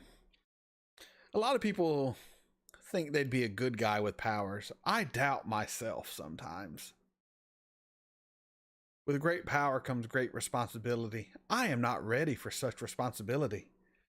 For I will be a terror and plague upon the world. I probably wouldn't. I don't know. I'm just talking crazy.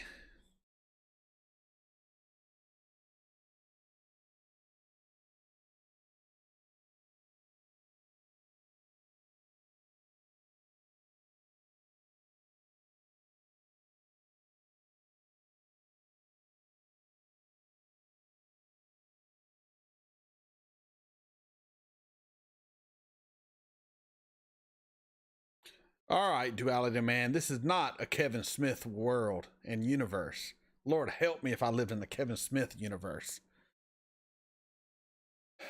I got over his brand of comedy.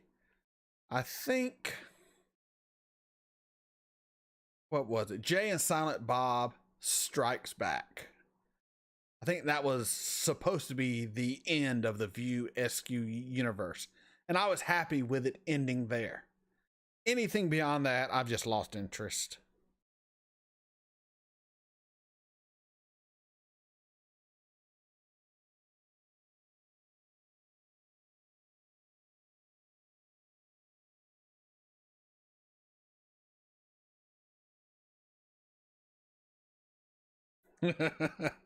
You and me both. Ochavez 79. I've been trying to edit this for going on 2 hours now. And I'm just having too much fun talking to the people in chat.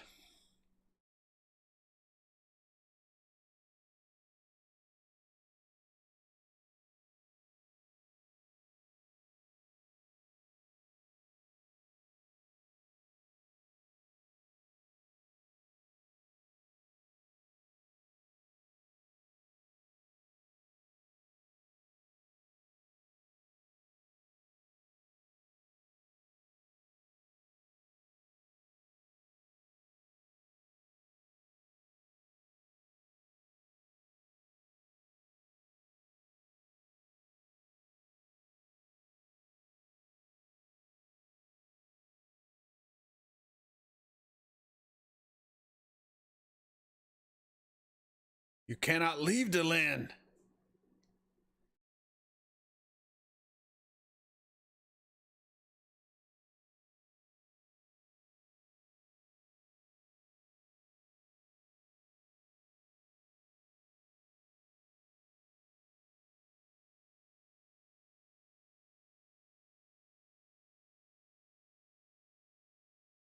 He's killing her.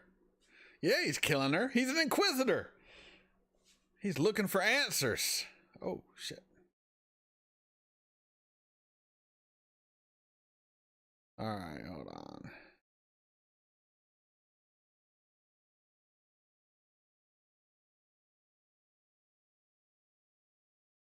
Roll that back.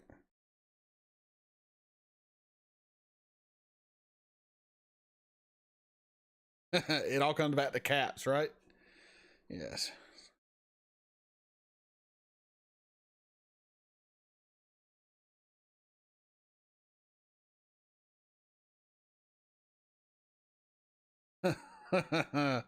I'm gonna go with B5 has the most accurate view of the future. We would end up getting a lot of our tech from alien races. We would still be a hot mess in the universe. We would be xenophobic and violent, and we would cause a galactic war that almost wipes our entire race out because we're idiots. Babylon 5.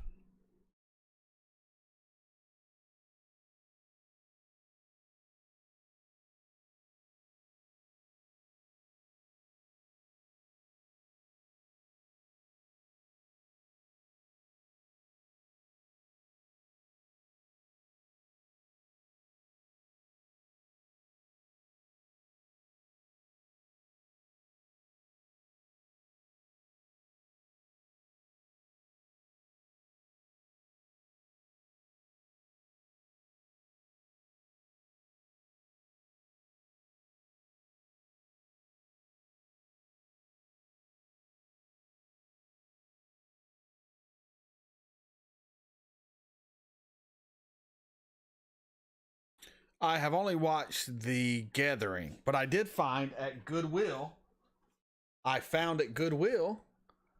entire movie collection. Got this bad boy for $5. And it's got, hold on. Got all the movies. Boom. So I am ready to watch them all whenever the time comes. But yeah. This is almost like it's brand new. $5. Hell of a find.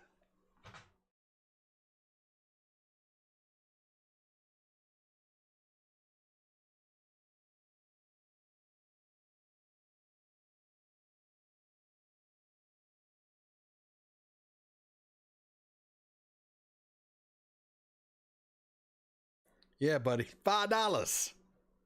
Like new. I have no idea. It's whichever one is on my YouTube. I posted it whenever I did it. I posted the reaction. It's whichever one. I don't know. I think it was the one with the updated effects and all.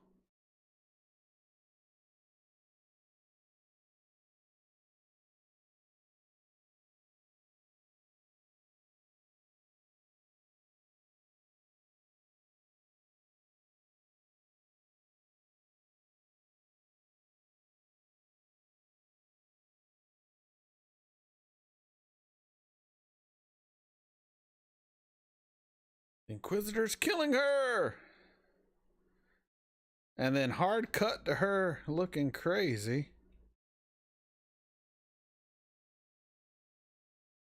So we'll go from that. We'll do this, this, and that. All right, let's see.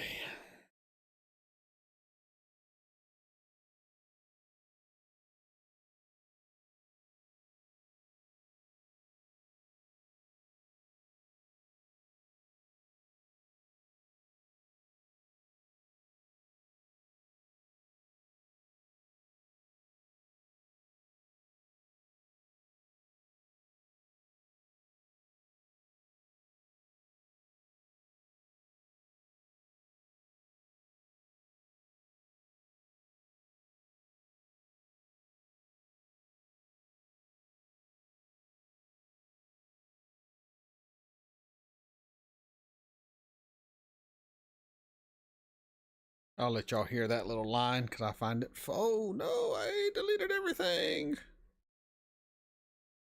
Let's remove that. Let's get rid of that and that. Don't move there. And here we go.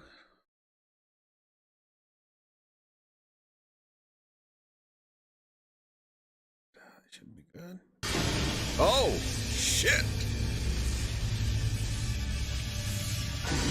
Some techno-made shit going on here, man. I cracked myself up, man. I cracked myself up.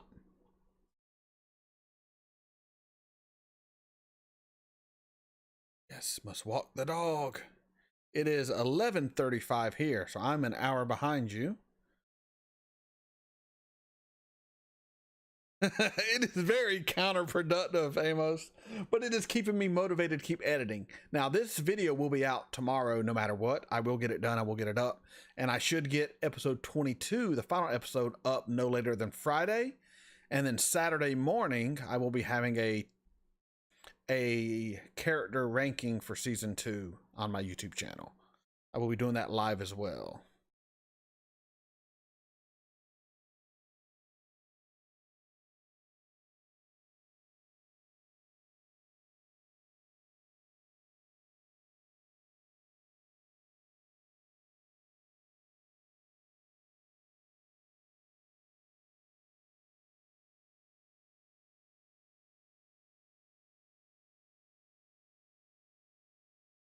Anyone who's joining, make sure you hit that like button down below. And if you are, hit the like button down below. Smash that like button.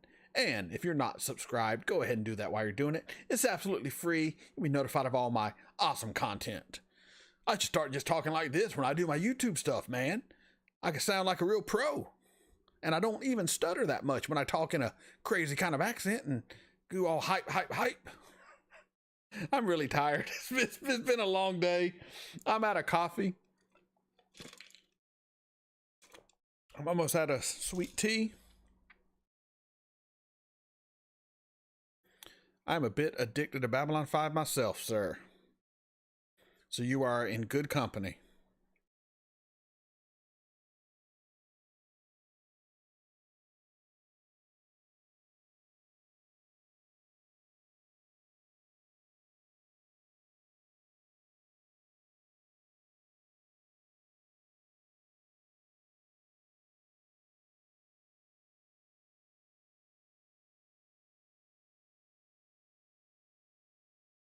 One could argue, though, Amos, that it is Delenn's faith that is getting her through this.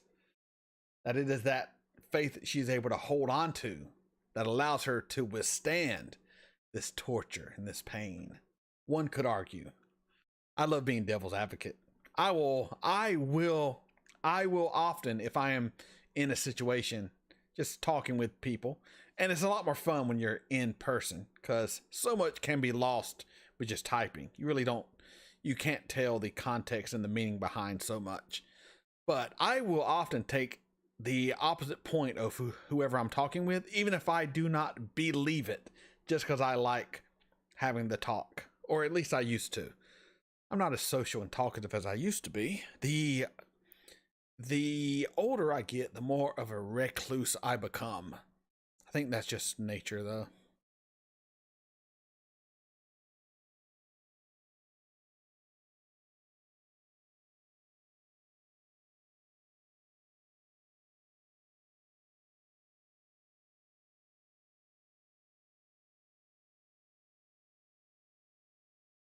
Oh, yes, I love me some sweet tea, son. This is the South. We love our sweet tea. Sweet tea with lemon. Hallelujah.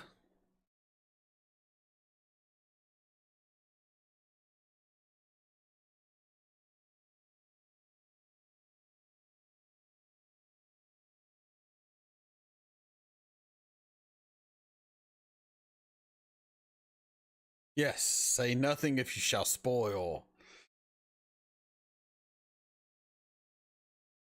Lucifer. Robert, are you talking about the show Lucifer? Is that what you're talking about? Have you been on my channel? I got Lucifer. I got the entire series on my YouTube and on my Patreon. Yes, I've seen Lucifer. Uh, which one was season 3? Was that the one with Kane in it? That season was really, really long. I liked season 4 better, and season 5 was fine. It ended in a place I was happy with, but it wasn't what I would have done. But it was fine. Yes, Robert, Lucifer. I have seen the entire show. All of my reactions are on my YouTube channel. I should have playlists for every single season of Lucifer.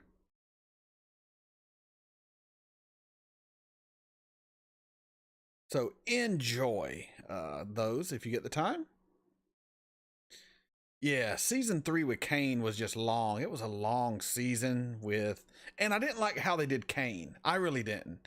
But it's my own bias, because I don't know if any of you out there watching this, there's 17 of you, has ever played the tabletop game Vampire the Masquerade or the World of Darkness games, but they have Kane in the game.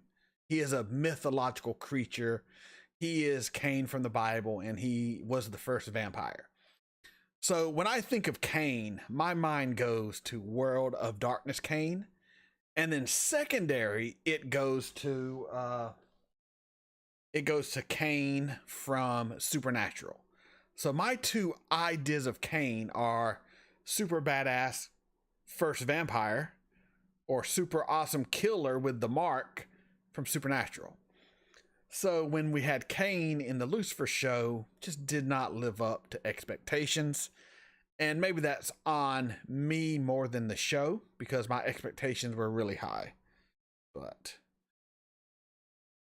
yeah, Kane from Supernatural. That's where my mind goes. There, or Vampire the Masquerade.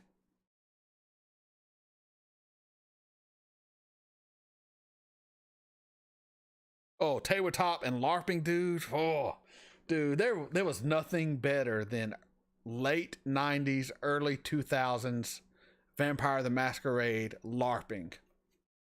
I ran a game with like 20 or 30 people. We'd meet up in the park and we would LARP. We would have our vampire game, and it was so much fun. We'll never relive those nights. It was so good.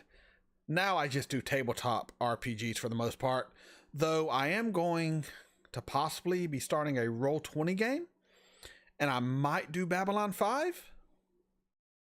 If anyone, I might do like a little video and see if I can get some people up who have watched my videos.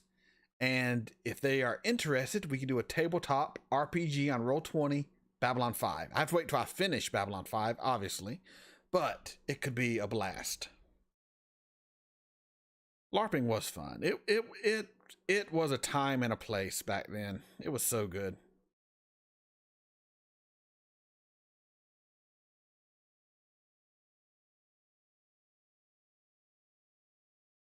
Oh, I'm just gonna leave this whole scene in too, because that's great.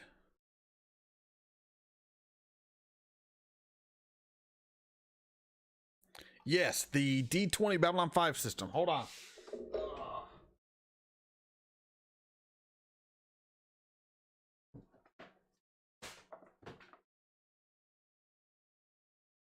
Hold on here.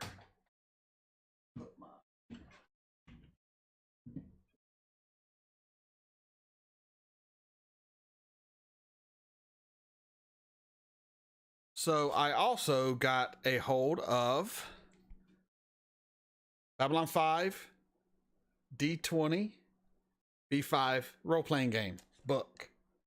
Somebody was getting rid of this. I got it for $10 shipped, I believe. And very excited. When the time comes, I will put out a video, and I will do an open call. I'll probably only have spots for like five different people. It'll be probably first come, first serve, and maybe we can do a little B5 tabletop RPG.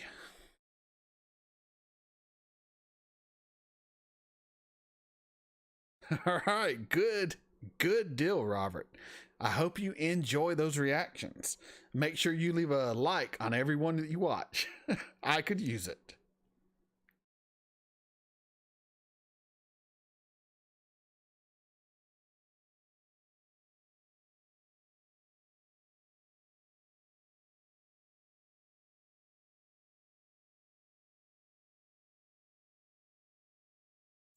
Now, you want to talk about sexual tension. Sheridan, Delenn? Yeah, I feel it there.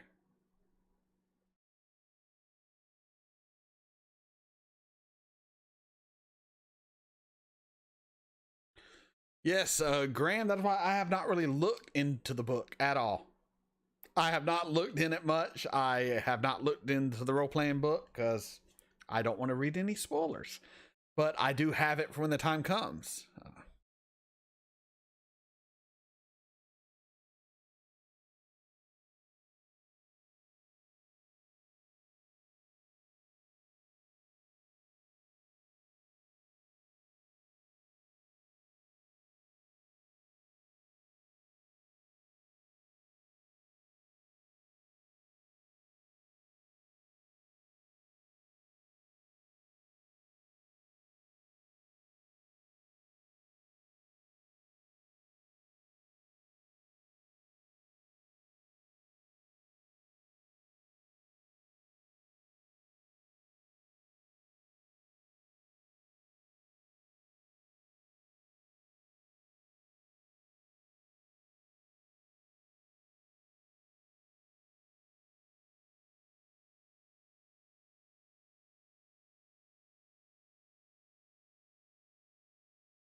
All right. All right, I'll let you into another little audio clip here.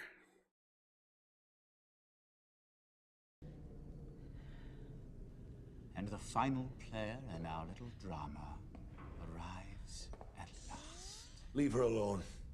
No, you don't. Hold on, that's not what I wanted. You don't. So let me remove that. There we go. That's what I want here.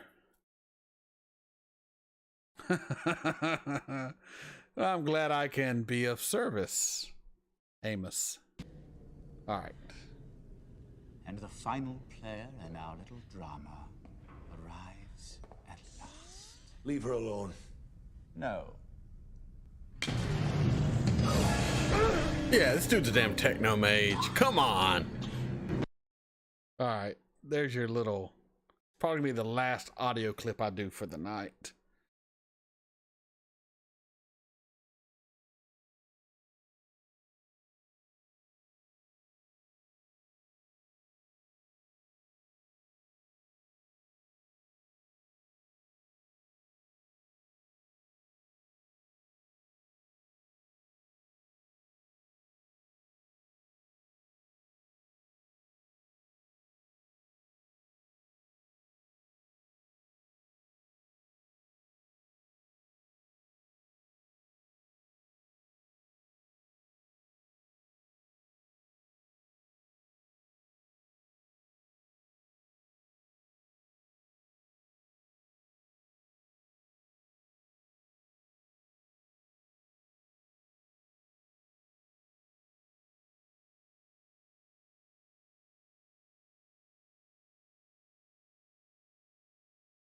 Oh my God, this is hell, Captain, and you are its chief damned soul.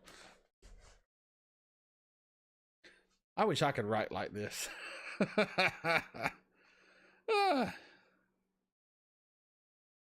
Yes, you are the right people at the right place at the right time.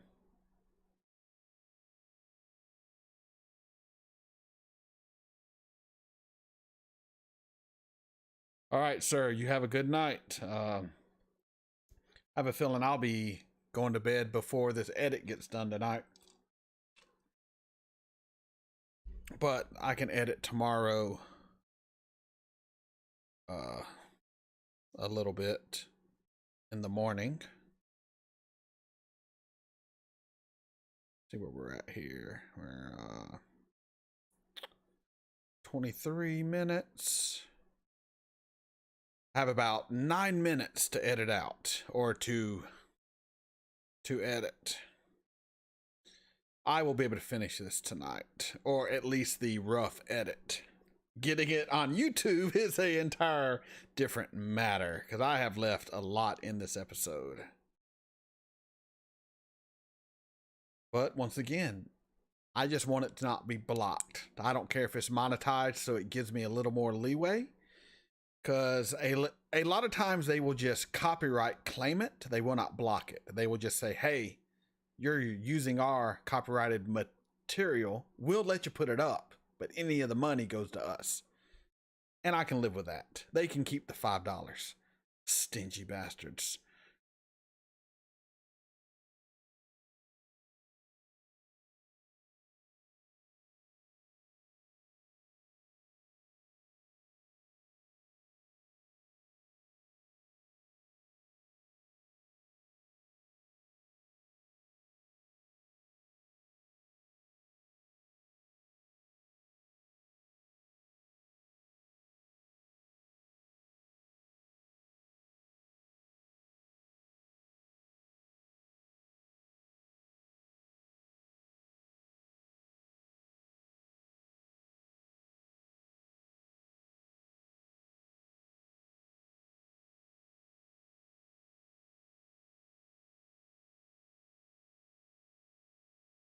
Oh, I want to leave all of this in. It's too much. Oh, I keep going back. I'm like, how am I going to edit this? How?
I'll cut out me drinking my drink and just leave the clip of the guy.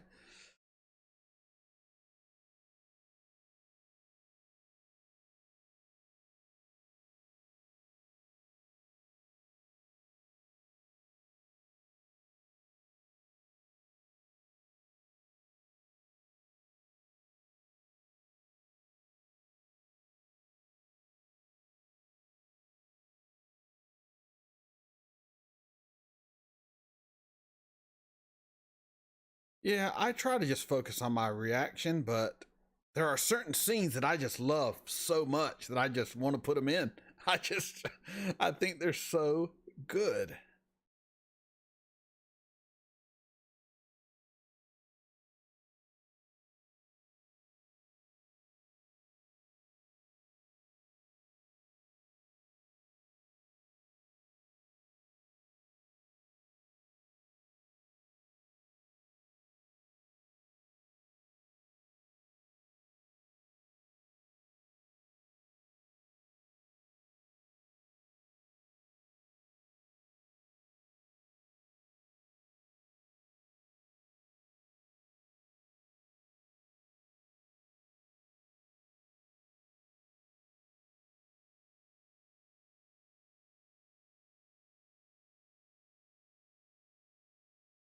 Look at Delenn being a boss, man. Like, you come at me, you leave Sheridan alone. Only I get to tie him up and beat him within an inch of his life. We have a safe word. You do not. think I'm getting tired. Well, we can just do all that. Okay. Let's watch this.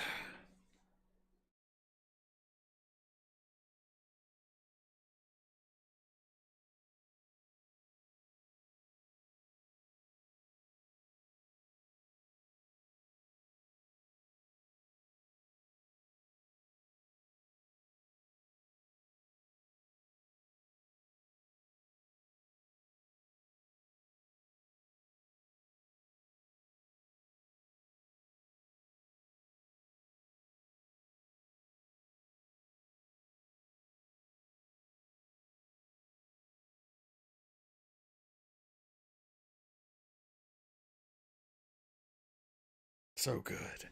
So good. I'm just excited rewatching this while I edit. Oh, it's so fun. That's how you know it's a good show. There are some shows, or I wouldn't say some shows, there are some episodes of shows that I watch that are not that fun to edit. Every episode of Babylon 5 is fun to edit. I mean, I don't watch any show that I don't like. If I don't like it, I would just not watch it.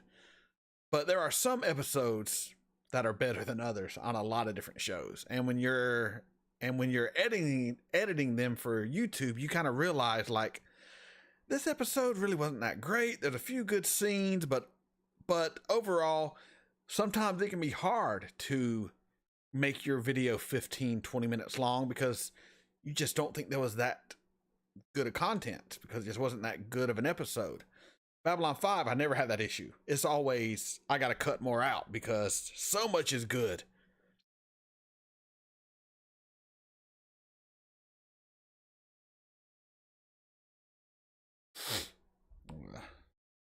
Yeah, I need to go to bed in like 2 minutes. I'm not going to, because like I said earlier, my wife brought home pizza. I've eaten none of it. I've been doing this live the whole time. So when I get done here, I have to edit this video, do the little final edits, add the intro, add the exit part of the video. I'm gonna go eat me some cold pizza because cold pizza rocks. Then I'm gonna try to upload this to YouTube before I go to bed, and I'll probably be in bed around 2 a.m. hopefully, and then back up at 5 to get my kid ready to go to school. Then at work at 8. And then it's Friday, so I'll be filming for Patreon after work from about 5 p.m. to about 2 or 3 a.m. And then I'll be back up at 8 a.m. Saturday to film and edit. And then I'll do the live Sunday morning. Busy weekend, folks. Busy weekend. It's all worth it.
Oh no, I just realized something. I think we all need to realize this. Hold on. I think Hydra survives into the Babylon 5 world. You would trade your life for his? I thought you had a destiny. Is that destiny not worth one life? If I fall, another would take my place. That's Hydra talk. Not quite exact, but it was pretty close.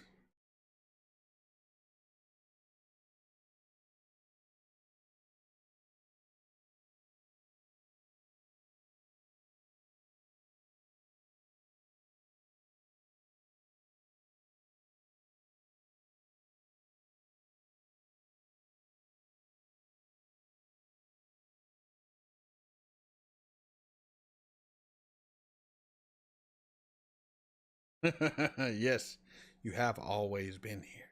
You always will be here.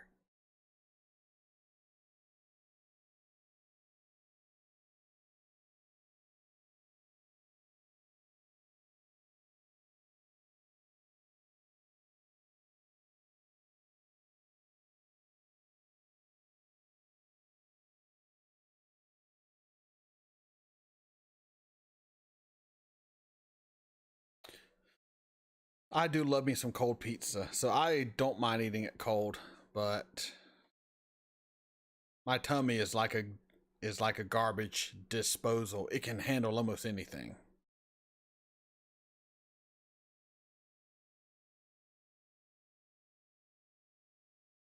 One life or a billion, it's all the same.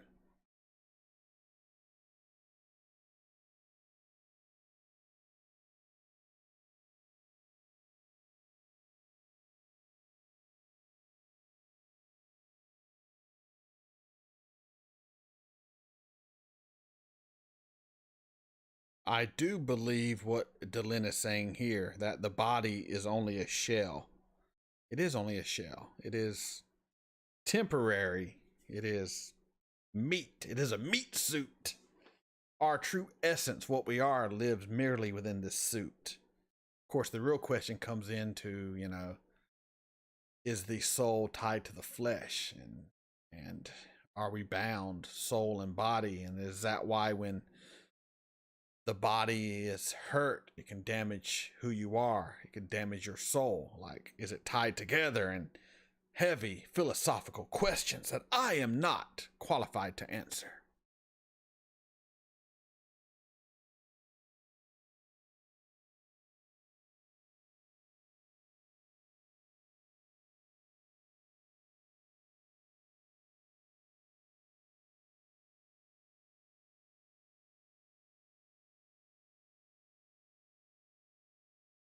She is not afraid.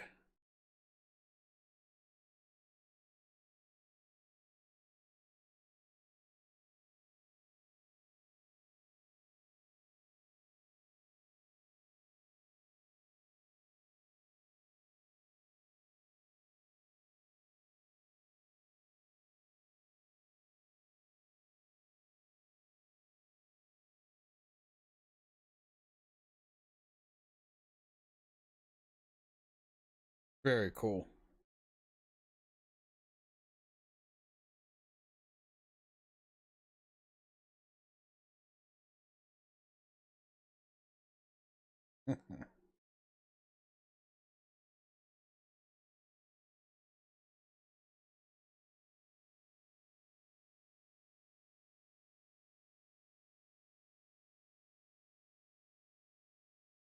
All right, I'll give y'all one more little audio clip because I just find it hilarious. Let's.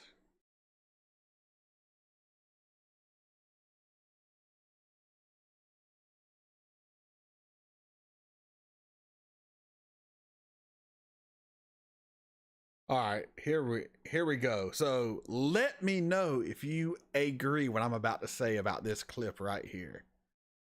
Let me know. I'm not entirely sure. Like I am cover a romance novel.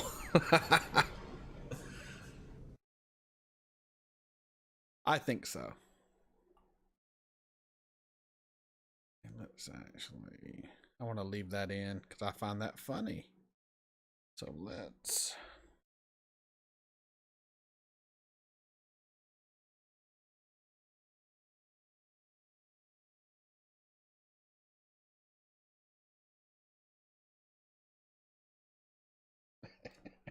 I cracked myself up.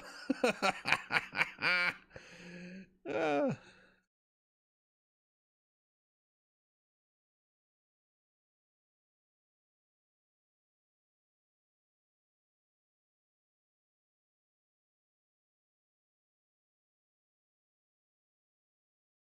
they passed the test. They passed the test.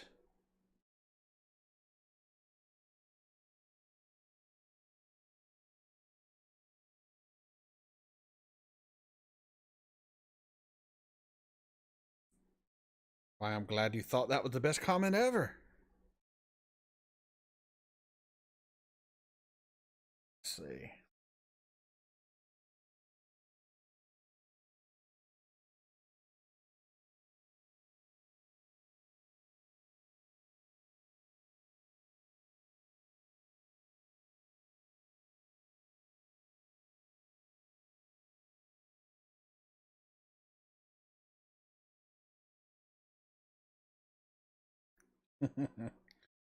He is the Inquisitioner sent by the great Vorlon Empire. You will take his test, or you will die. That's exactly what it looks like. She's all up on him. He's got his white, like, puffy looking shirt, looking all manly. Romance novel, I'm telling you.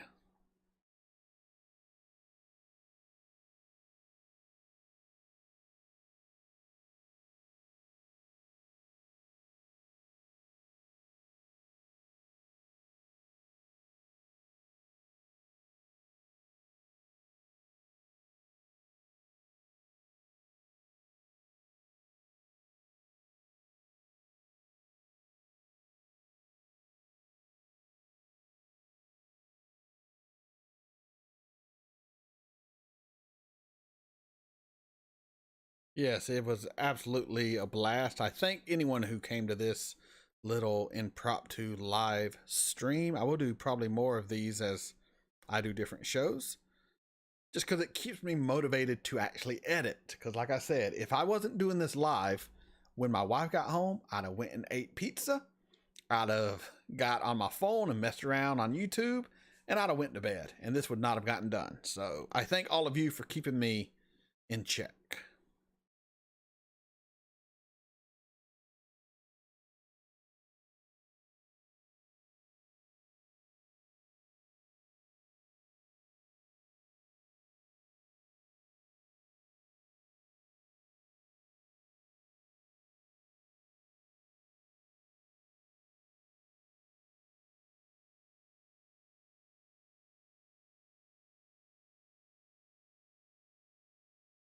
That was over my head what he just said,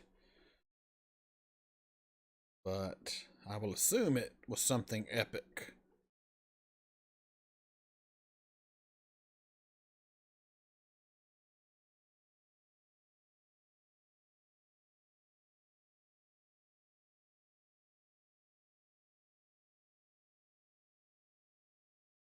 Diogenes with his lamp. I'm guessing that is a fable or a tale that I don't know. Maybe, possibly. Not 100%.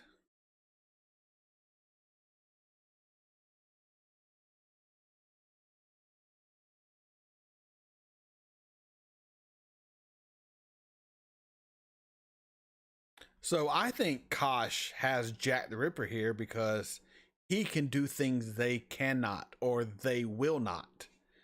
So they get someone who has the tendencies of Mr. Ripper here, and they give him a task that he can do better than they ever could, because they do not even understand the mindset of someone like Jack, someone who gets pleasure and joy out of torture and pain and the anguish of others. So they have him do this because it is not something they fully grasp or could fully do, because they are beyond that. And like he said, they just kind of thaw him out whenever they need him, and he does the dirty work. They can keep their hands clean, and they are all the better for it, I guess.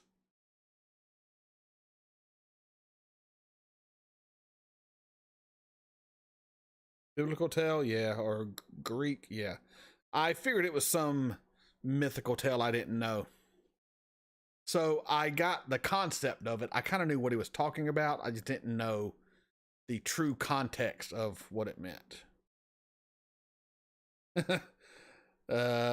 Mike, that's what she said. Yeah.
This is where he decides to find the true identity of his torturer.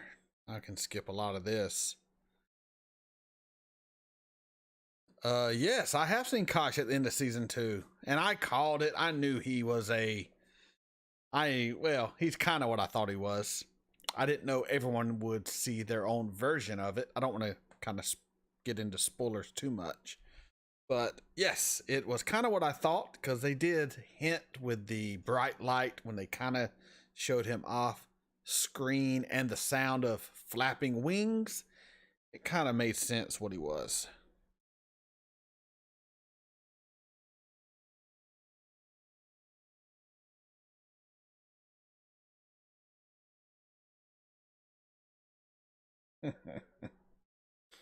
Okay.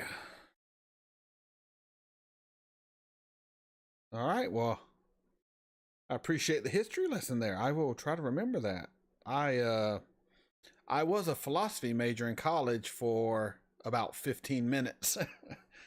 I then went to anthropology and archaeology, which I preferred more, but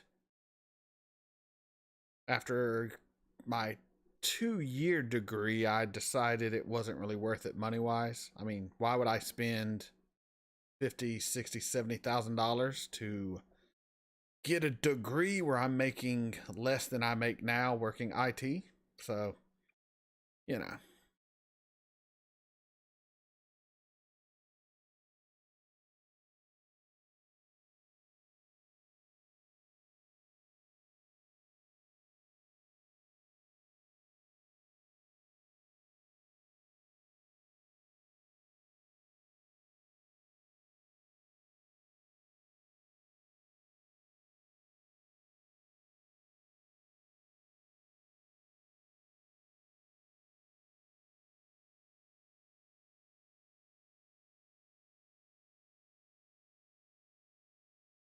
Yeah, I think I just like the concept of being a philosophy major more than the actual process of being a philosophy major. I quickly realized this is not at all what I thought it was. I wish I was better at mathematics. Numbers and me just never really meshed very well. Uh, a lot of that was my fault, though. I didn't apply myself, but I just do not retain math knowledge very well. Could be a self-fulfilling prophecy, though. I say I hate math, so I am not good at math. Chicken, egg, which one? I don't know. Yes, I agree with that. Study for knowledge, not for a piece of paper. And I do study for my personal knowledge. Actually, YouTube is a great resource. Honestly, you don't even need to go to college anymore. You can find everything on YouTube or various websites, and I do. I learn quite a lot. I do not need a piece of paper.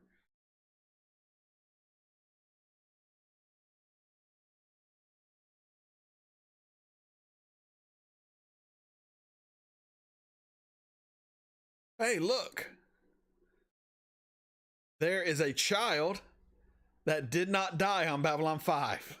Imagine that. A child they do not instantly kill.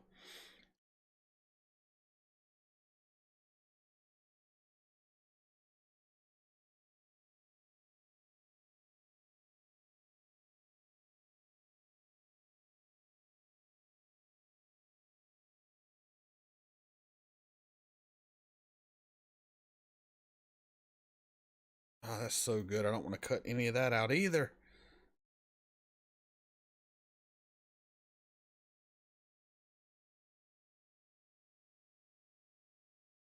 Well, you know, you have to have some sort of common sense, and a lot of people don't. You know, you can't, you know, people will find what they want to find. You know, whatever, man. You can believe what you want to believe. That's it is what it is.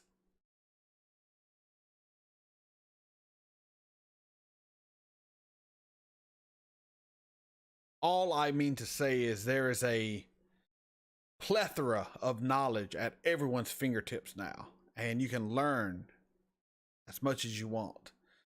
Doesn't mean you will learn anything useful or anything actually true if you do not do your due diligence, but it is all out there. Everything you could ever want to know about the entire world, the vastness of human knowledge is all right here in a phone, all at our fingertips. And we use it to watch cat videos and hot girls dancing on TikTok. We are living in the Babylon 5 world.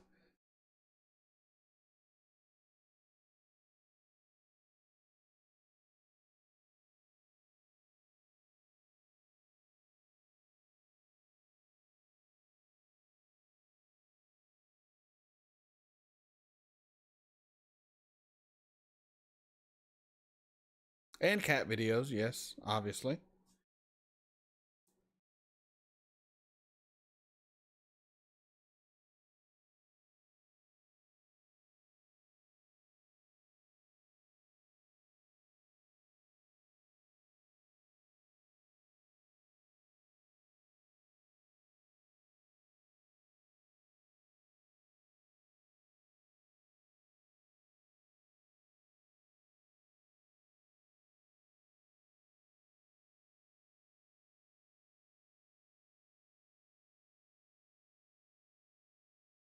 You were typing what as I spoke? There's a bit of a delay between what you type and what I say. I'm not sure. I say a lot. I kind of ramble. I ramble a bit.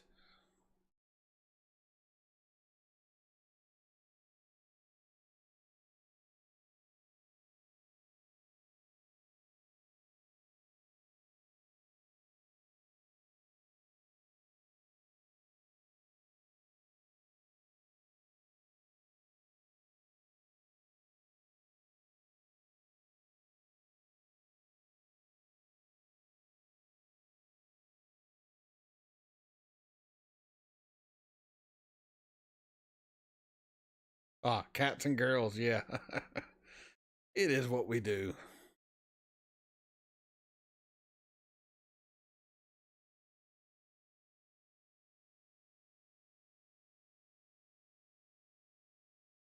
All right, let's see here.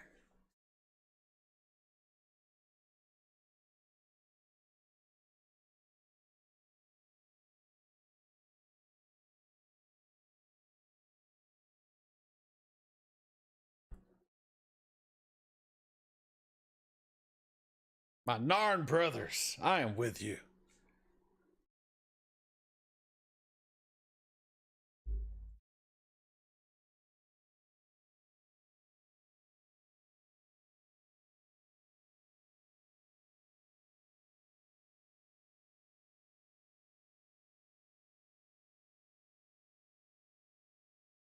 We're about to learn he's really Jack the Ripper, which I guessed right away just on a whim.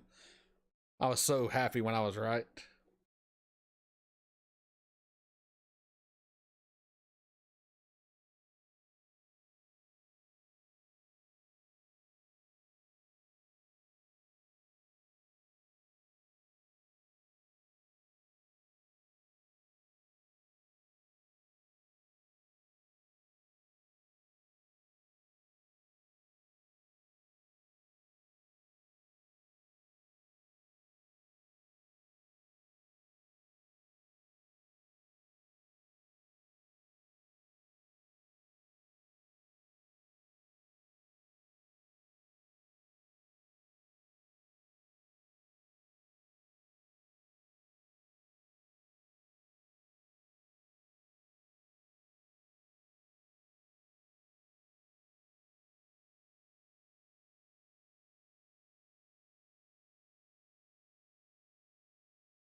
Let's see.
There's too much. There's too much I want to keep in. Ugh. I will. All right. This will be the final audio clip. I really mean it this time. You get to hear my joy when I realize I was right.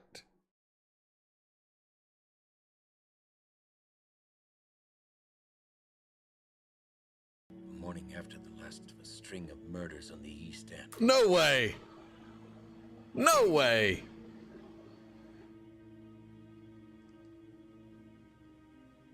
Did I? That is me realizing it is indeed Jack the Ripper.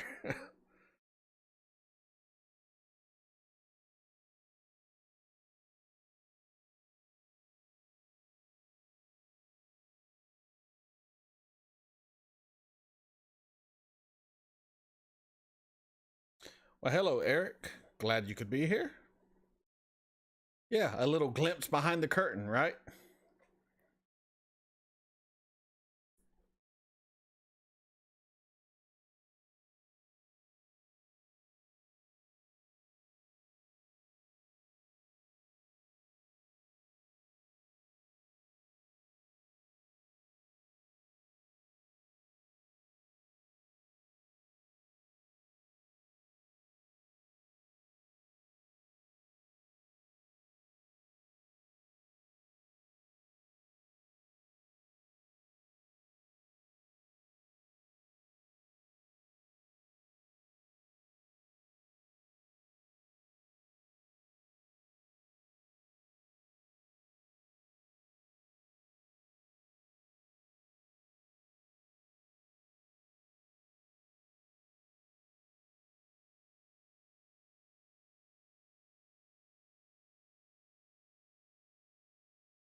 I was singing earlier. So Eric, I am on episode 4 of season 3 on Patreon. So I'm 5 episodes ahead of this one. So I have the season 2 finale, then season 3, episode 1, 2, 3, 4. So that's 5 episodes. I'll probably try to do another episode this weekend. So I try to do at least 4 to 5 Babylon 5 videos a month on my Patreon. And they slowly filter down into YouTube. Now, I haven't posted a lot of Babylon 5 on YouTube lately, and that's so I can get caught up to the end of season 2 so I can do my tier ranking. After that, I'll probably go back to doing maybe 1 episode a week on YouTube. We'll see how it goes.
Don't know if I like that. Let's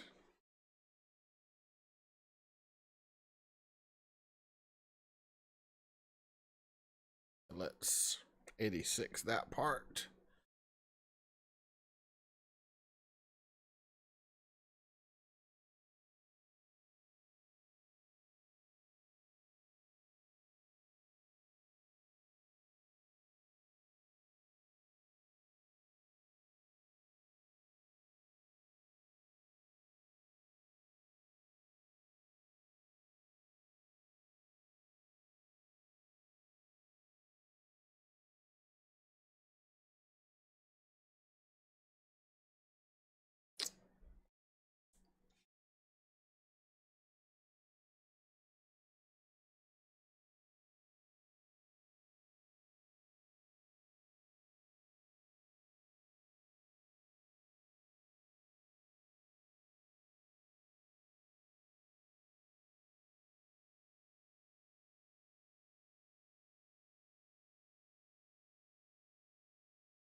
It's 10, 29, that's 19 seconds. Oh, that's gonna get blocked. But you know what? Fortune favors the bold, so let's go for it.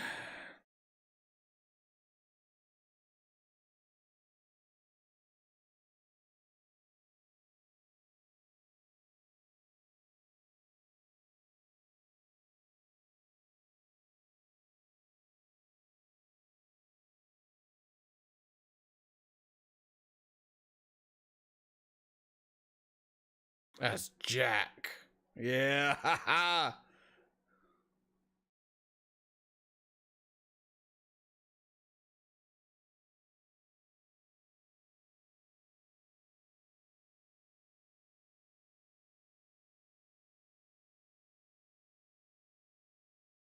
Okay, that.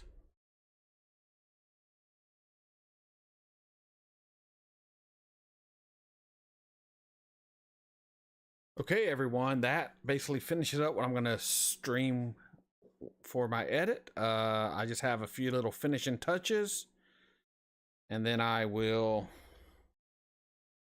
be uploading to YouTube.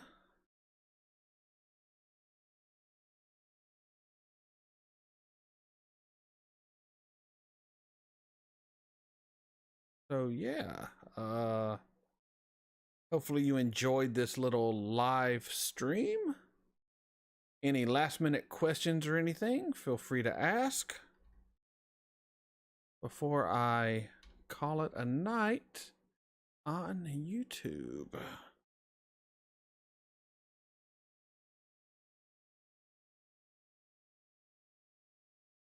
So yeah, just let me know any questions, any final comments, anything at all. And I will ask one thing from everyone here. I should have asked this earlier.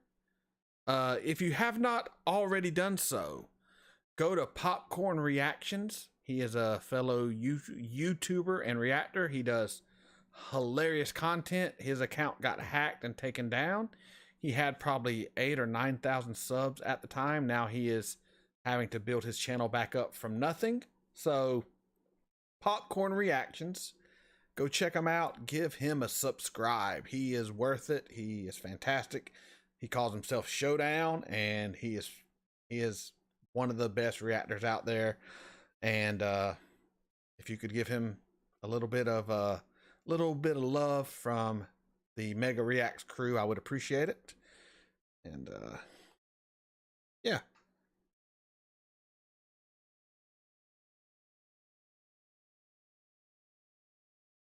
So I really do like the music on Babylon 5. A lot of times it has kind of a synthwave-esque type vibe. That is what I like the most.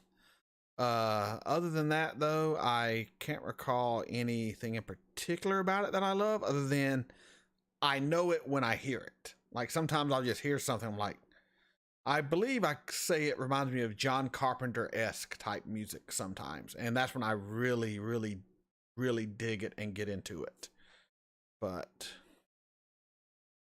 And yeah, I'm just showing how I edit, but it's mainly just to keep me motivated to get my video done, because editing is not something I find very fun, and I'm easily distracted. Eric, I appreciate that, dude. Yeah, Showdown at Popcorn Reactions. He's a good dude and fantastic content.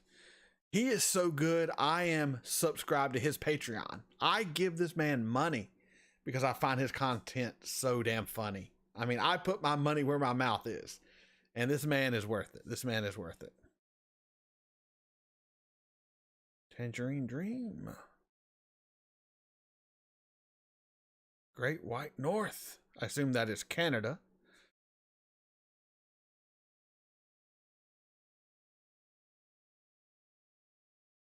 All right, I'm going to give this a few more minutes. We are officially over the 3-hour mark on this live stream. Give any last minute comments or anything before we call it a night.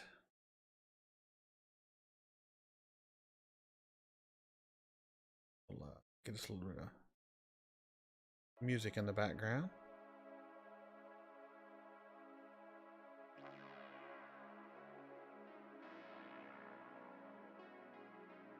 This music should all be free use also. Found it on YouTube.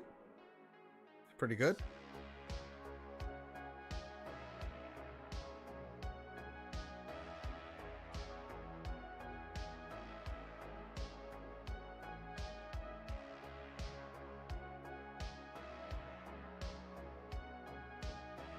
All right, everyone, take care. Yeah. He should be listed. Look up Popcorn Reactions and Blazing Saddles, because he just put his Blazing Saddles reaction back up. If you put that in with it, should be able to find him. Being he has so few subscribers because he's had to redo his channel, he's probably not showing up very high on the search results. So add Blazing Saddles into your search and hopefully it will come up.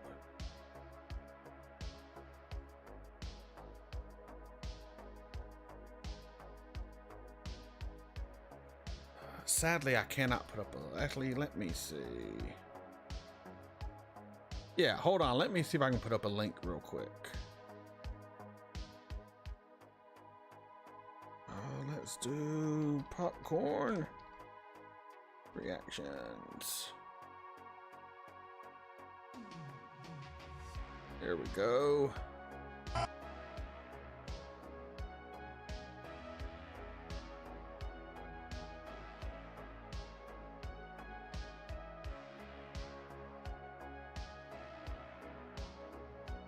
All right, there we go.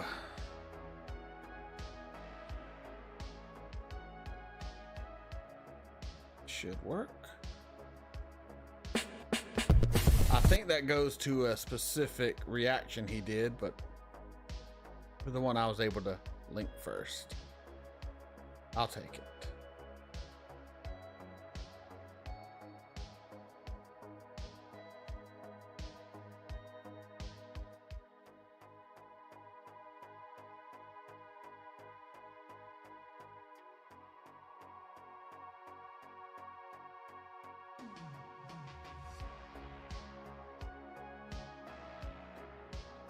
Well, all right, everyone, that is going to be it for me. I'm going to go have me some cold pizza and finish editing this video, get it up for you. It should be up tomorrow, as long as YouTube plays nice and Warner Brothers plays nice. Like I said, I doubt it will be monetized. I left way too much in that I like, but as long as it's not blocked, I will put it up because I'm here for the fans. I'm here for my fellow Babylon 5 lunatics. We love this show. It's an amazing show. I love all of you.